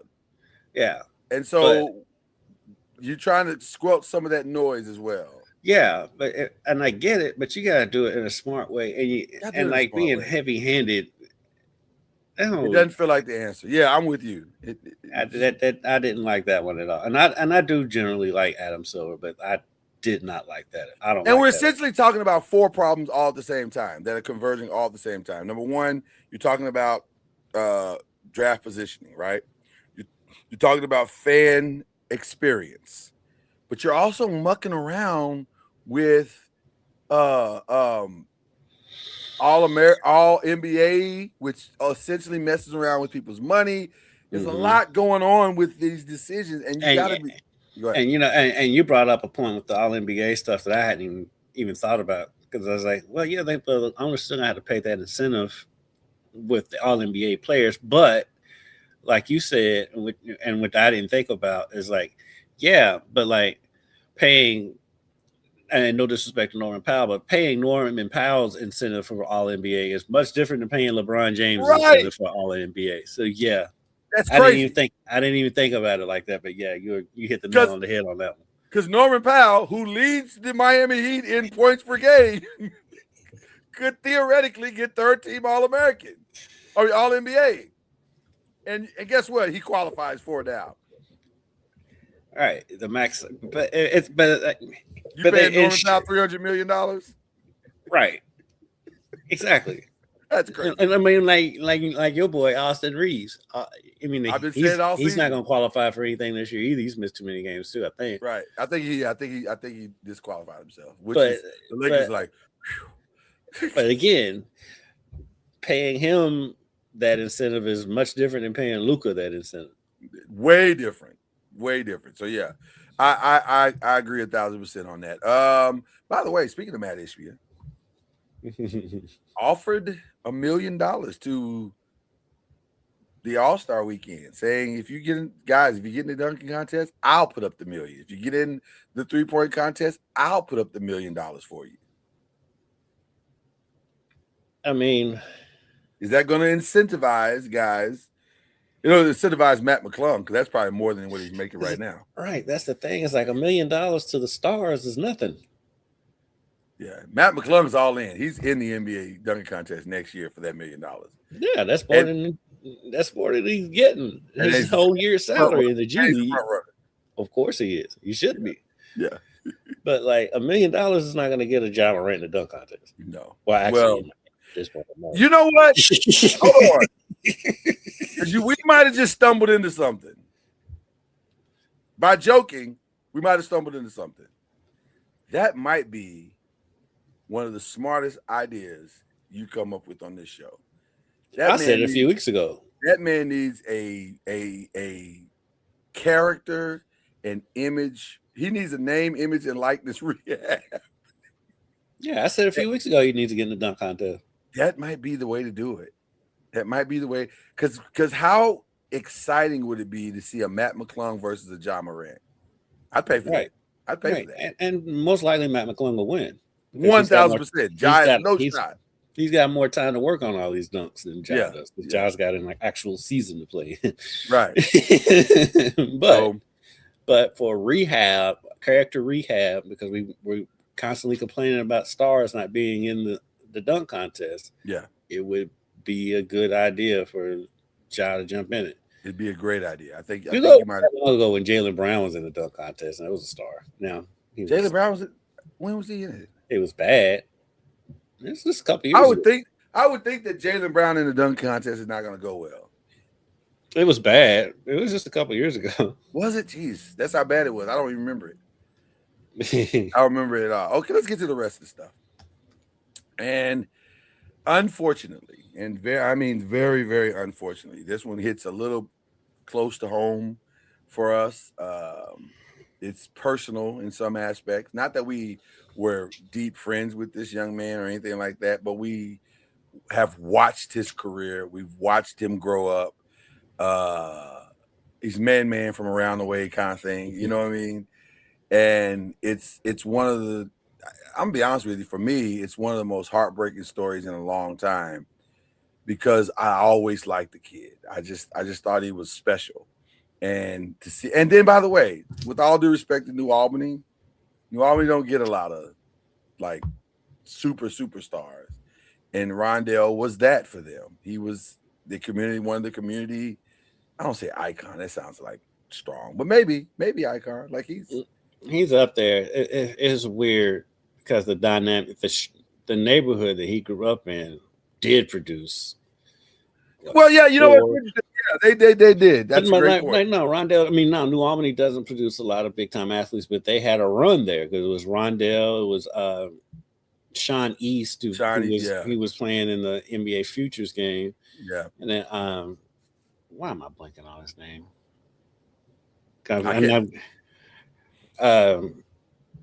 I know the names if you say them, but they're not. I'm looking at his face. Rowe, what is his name? Played at IU.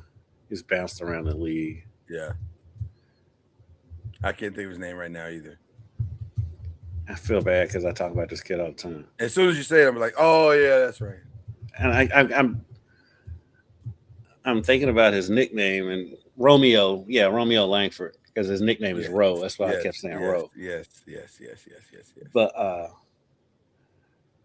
I think we didn't think about his name because it didn't turn out to be what we all thought it was gonna be. Romeo. I mean, they named a basketball court after him in New Albany.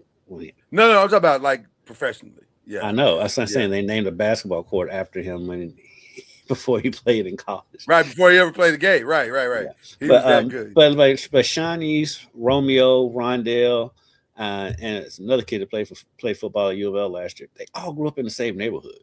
Yeah. All same age.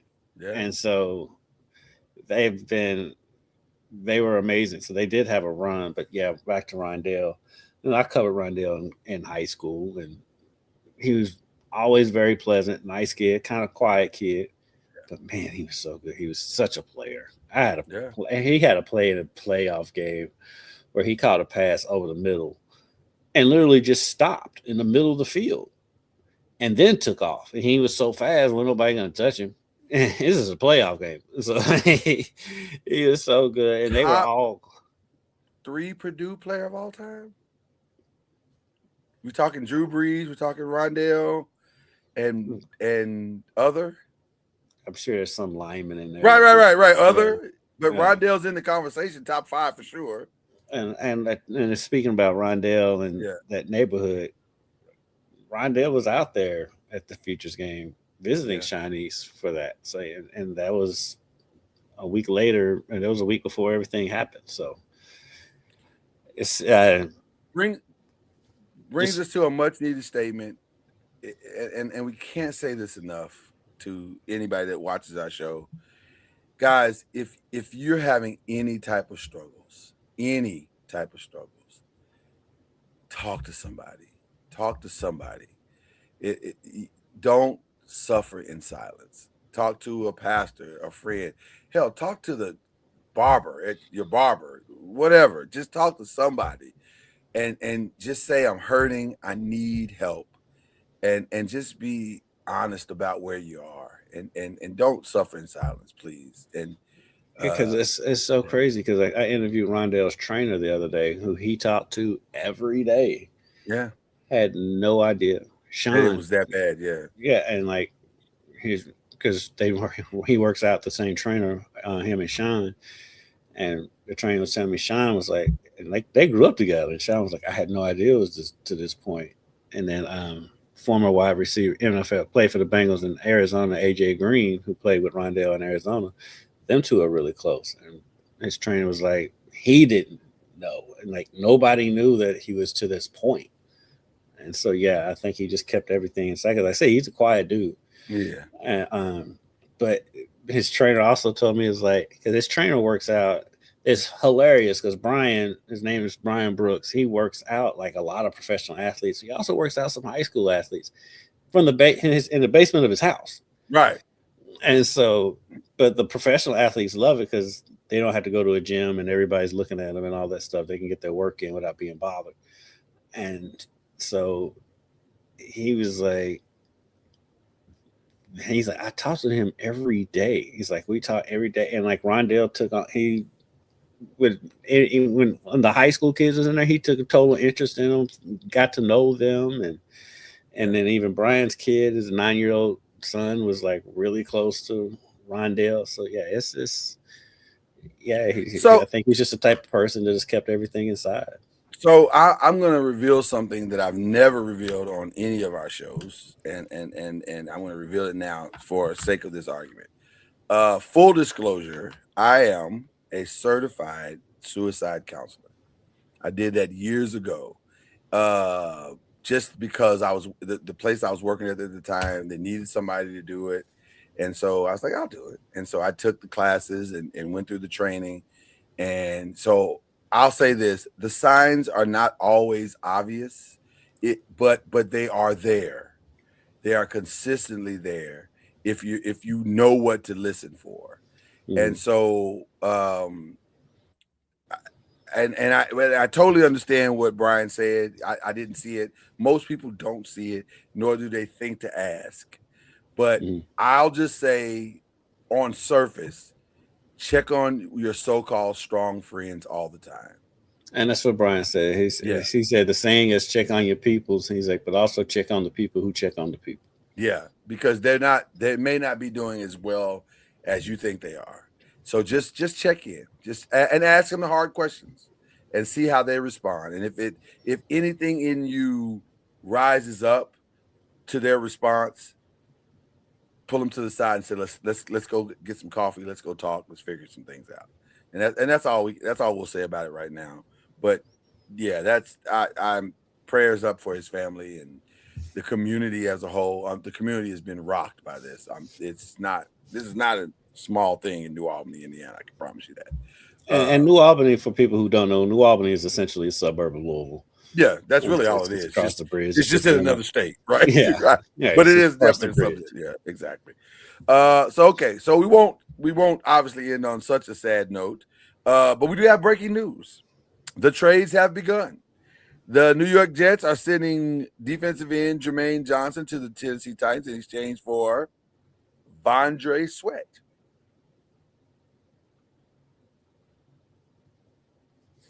Okay. Well, I don't know if that makes them better. Like, it doesn't make either one of them better. Like, I guess that's moving contracts. I guess in some ways that replaces Quentin Williams, I guess, but maybe not. It's like, I don't contracts. know. Yeah, I don't know. That's interesting. But the Bears are also getting calls for Tyson Bagent and DJ Moore.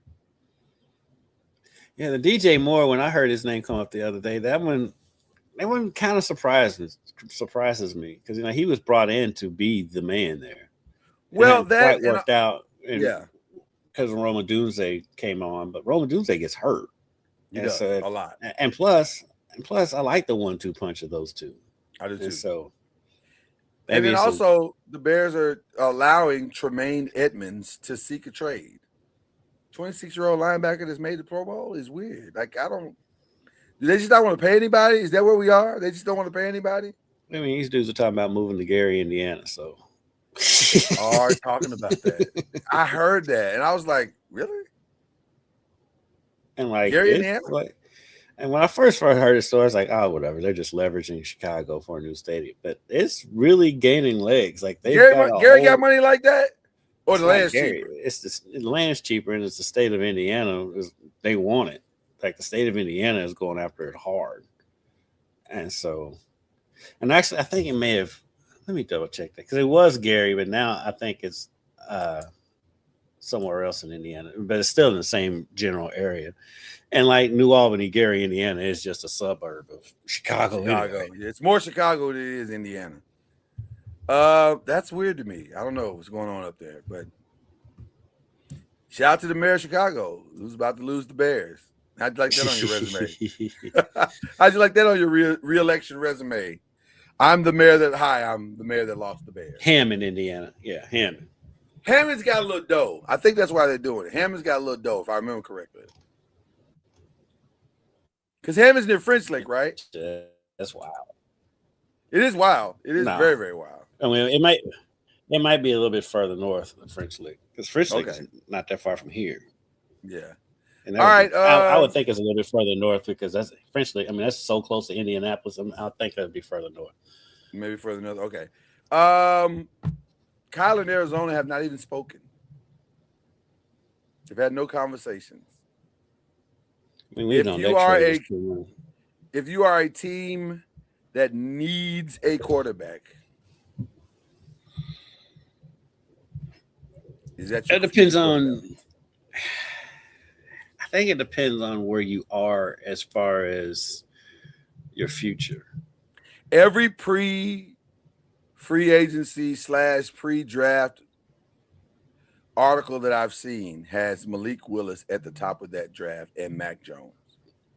Yeah. Which I think is the right play because of mostly for the money part of it. Money part of it. Both of them put up numbers when they're in there. Mac Jones had a big year this year. Phenomenal year, and so did Malik. The time that he spent, because Love does get hurt, and every time Love got hurt, Malik stepped right in and they kept the ball rolling. Feels like Malik is headed to Miami, and that's done. It feels like it does feel like he's going to end up in Miami. Yeah, it feels like that's done. So, what do you do with Tua? Is he going to be out of the league because of that contract? That contract is insane, bro. I know. We did the numbers. We did the numbers on that the other day. I think he's going to make 50. It's somewhere between 48 and 53, I think. It's something crazy like that. And So you're he just must like, have Chelsea Clinton.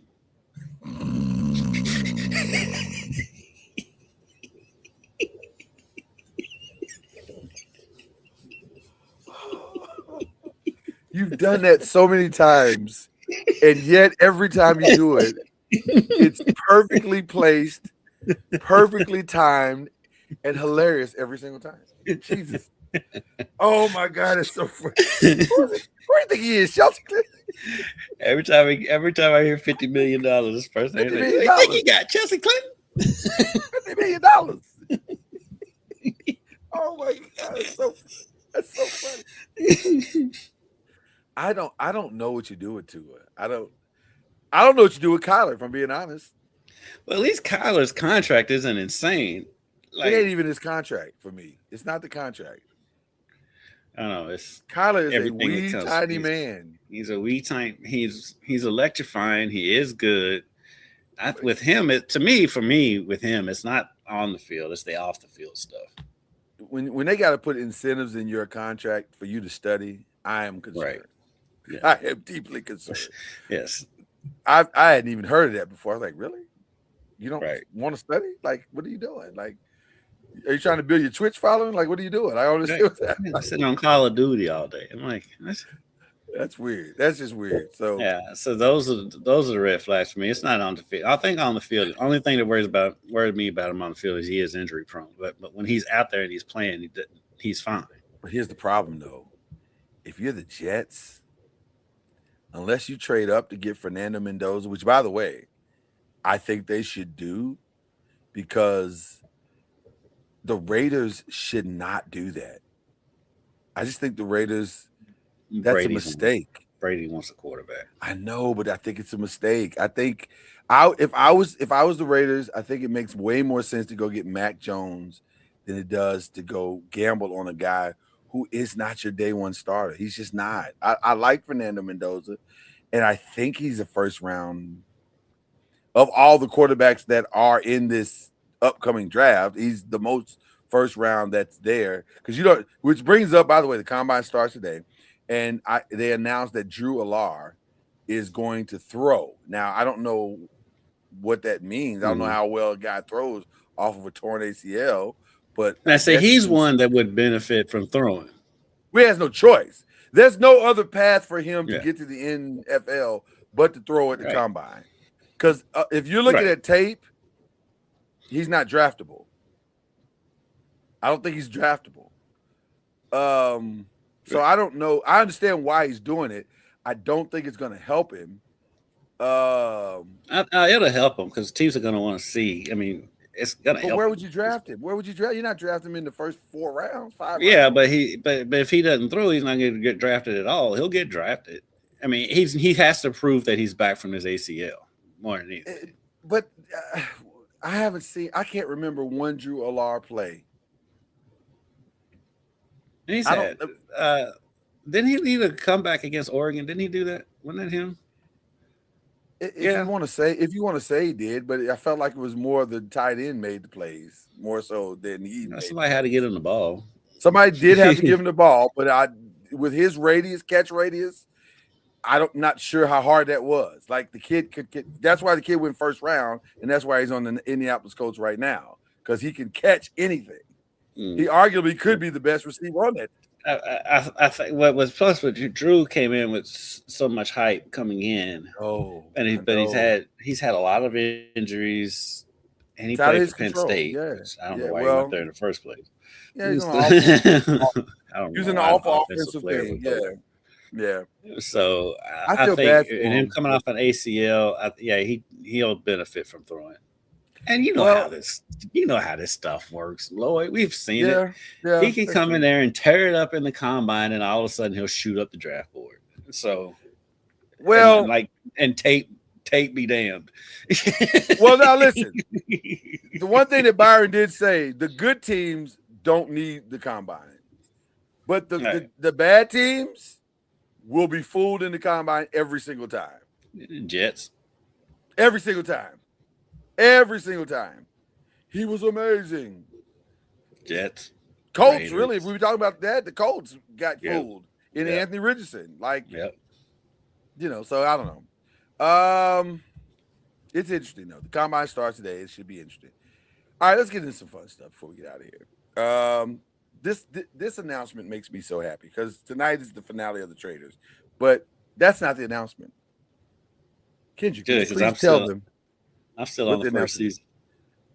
Okay, so where are you? First of all, the fact that you're watching it gives me such joy. You don't even understand. We are. I think we're getting close to the finale because I think we're down to the last like 5 people in the house. I think we're at the finale. Listen, we are text. Kendrick and I, for those full disclosure, Kendrick and I text every day, pretty much all day. When you see the finale, I need you to call me. I need you to call me because it's one of the most mind-blowing endings to The first season is. Oh, so good. It's so good. It is good. I mean, It's so good. It's If you're really, enjoying really it right now, yes. the climax is like, it's so good. It's so good. I cannot wait for you to see it. But as good as it is, tonight might end up being better. This season has been fantastic. Fantastic. And I cannot wait to see the ending because it is set up in a way to where this is usually when I watch the Traders, I can kind of feel where this is headed. This is the season where I'm like, I have no idea what's going to happen tonight. I have no idea. And we got our popcorn, we got our drinks, we are ready.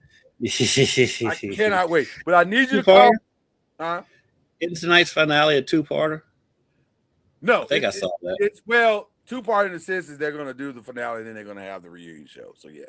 Oh, okay. Because I saw the yeah. promo that it was a 2-parter. I didn't know if that meant technically. I guess it is a 2-parter because they're doing 2 different shows. But yes.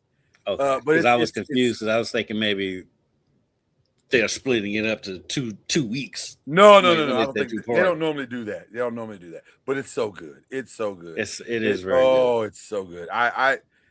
If you're not watching the Traders, I think you're missing out. And and here's what's interesting for me. I'm not really a reality show game guy. Like it's not really my bag, although lately I have been doing it a little bit more. You've been doing a lot of it lately. Yeah, I've been doing it a little bit more than I've ever done historically. But the Traders is a damn good time. It is just It is so good. Because I'm not a big reality show. Lord, I tell you, I'm not a reality show guy at all. Yeah. But like the strategy of it, the game of it. I mean, I've had people say it's kind of like Big Brother, but I'm like, I don't think Big Brother is Big Brother's not as entertaining as the Traders. The Traders is fun. Traders is like a real life version of the board game Clue. Yeah. It's basically what it is. It's basically what it is.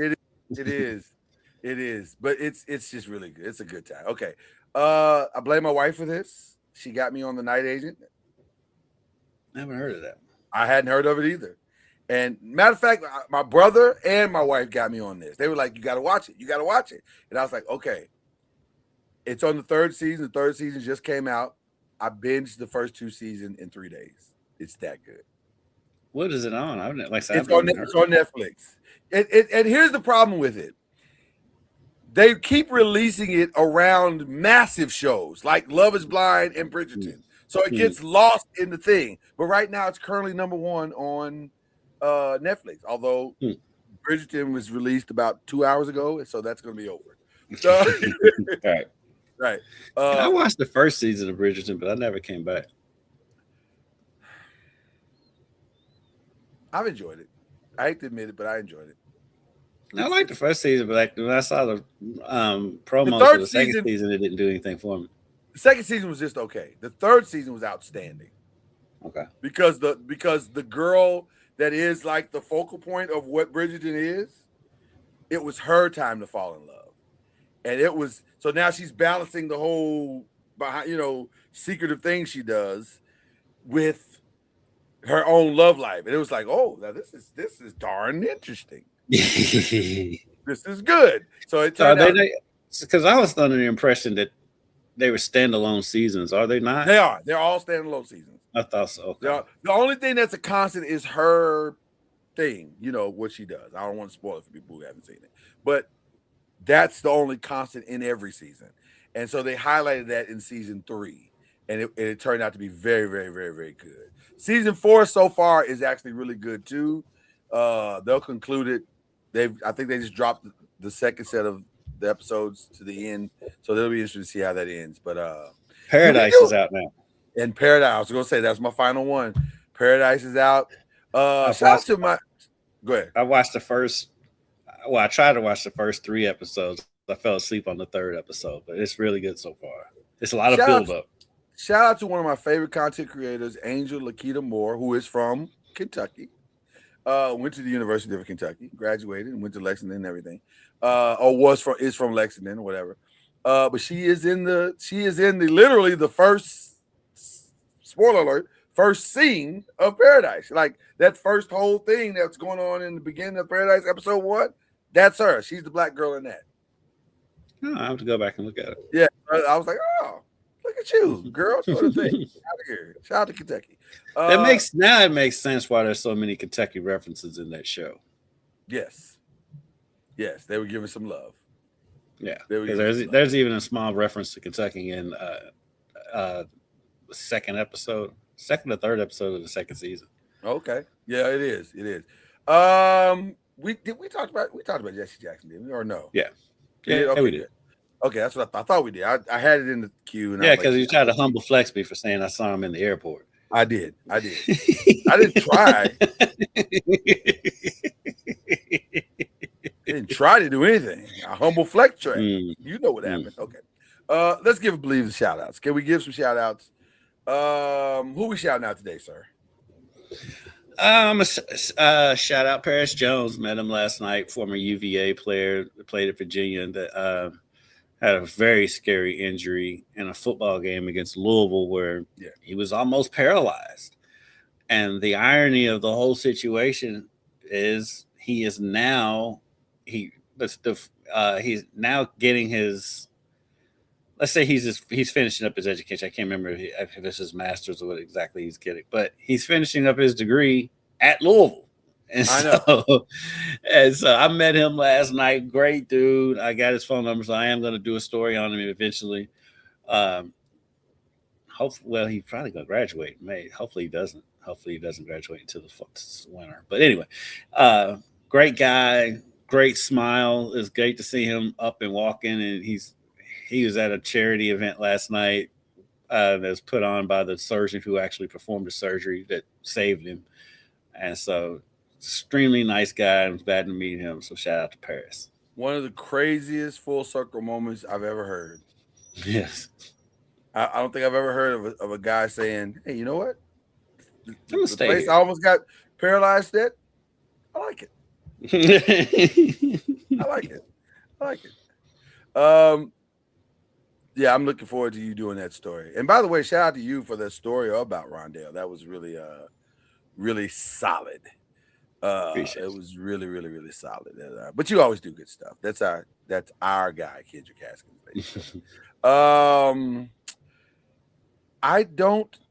I have a shout out to obviously the wifey.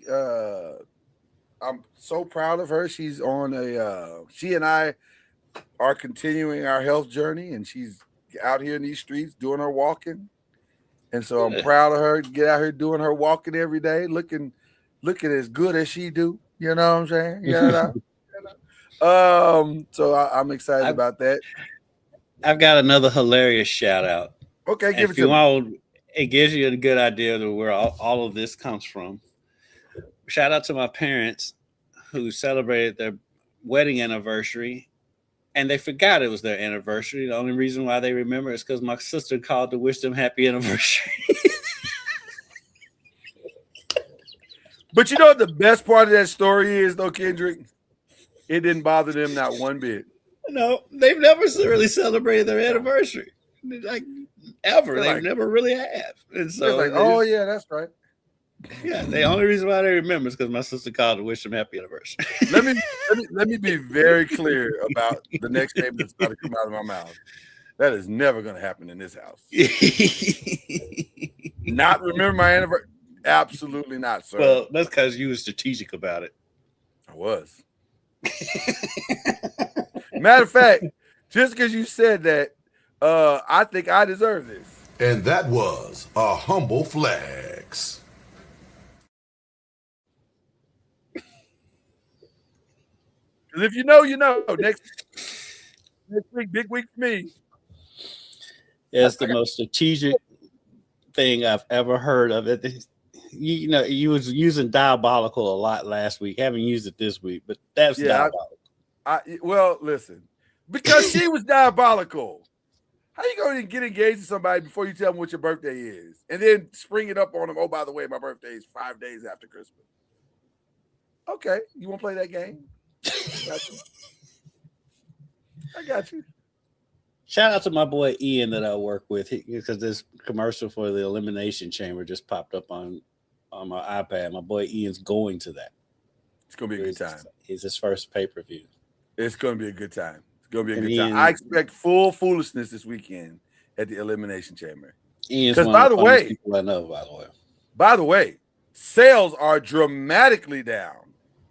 So full disclosure, because WWE's busting heads on prices. Well, it's that, and also they had to pivot. Something went wrong with the New Orleans negotiations, because it's supposed to be in New Orleans this year, and something went wrong with the negotiations. Then they up and move it to Vegas, and that's what it did. They had to move it back to Vegas in a last-ditch effort to save venue, because people book their venues 2-3 years in advance. So they had to move back to Vegas to save face. But also, they don't have a card yet. There's only one match that's been scheduled. It's Reigns and CM Punk, which is a respectable main event.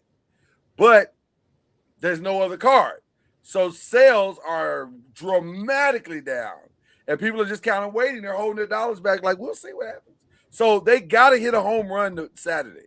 They like have to hit a home run Saturday. All my WWE information comes from you, Ian, and the Lebertard show, because Mike on there is a big WWE fan, and so is Zaslow. Yeah. And so I know that the ticket prices have been outrageous. They're outrageous because they're trying to make up for the mistakes that have been made. And so they're putting themselves in a bigger hole, trying to make up ground. Well, and then this has not been talked about a lot publicly, but it's the truth. They grossly miscalculated having the Royal Rumble in Saudi Arabia. That did not sell out at all. Good crowd that was there. Good crowd, to be fair. They had a good time. It was an energetic crowd, but they didn't sell it out. They did not sell. They were expecting 80,000. They fell drastically below that. I think it was maybe like 30. 38, 80. I'm trying to figure out who this dude is that's on First Take right now. He looks like Redman. He's a WWE wrestler? Yeah, who is this? It's Jey Uso. Oh, yeah. Is that his name? Yeah, he's a good time. Jey Uso. That's the Oos. Yeet. He looks like Redman. Like Redman. He does right here. Now, when I saw him in the ring, he didn't, but when he's look at him right now on First Take. Okay. Oh, you just gotta look at Redman. It's the headphones and the bandana. He doesn't wear that. He doesn't wear that. Well, and it's the goatee too. And I mean, he looks just like Redman. Like when I first looked over, I thought it was Redman. I was like, why would Redman be on First Take? He's giving strong Redman today. I'm not sure why, but he's definitely giving strong Redman. Also, and then we're gonna close on this. I don't know how well. Oh, I shouldn't say this. I probably shouldn't say this publicly. I'll hold this one back. I'll tell you. I'll tell you. You gotta end the show so you can tell me. You guys are gonna miss out on this one, but I'm gonna share. I'm gonna share this with my brother here after the show, which is about to happen right now. God bless you. God keep you. We'll see you at the conference. Cue the whistle. Come true.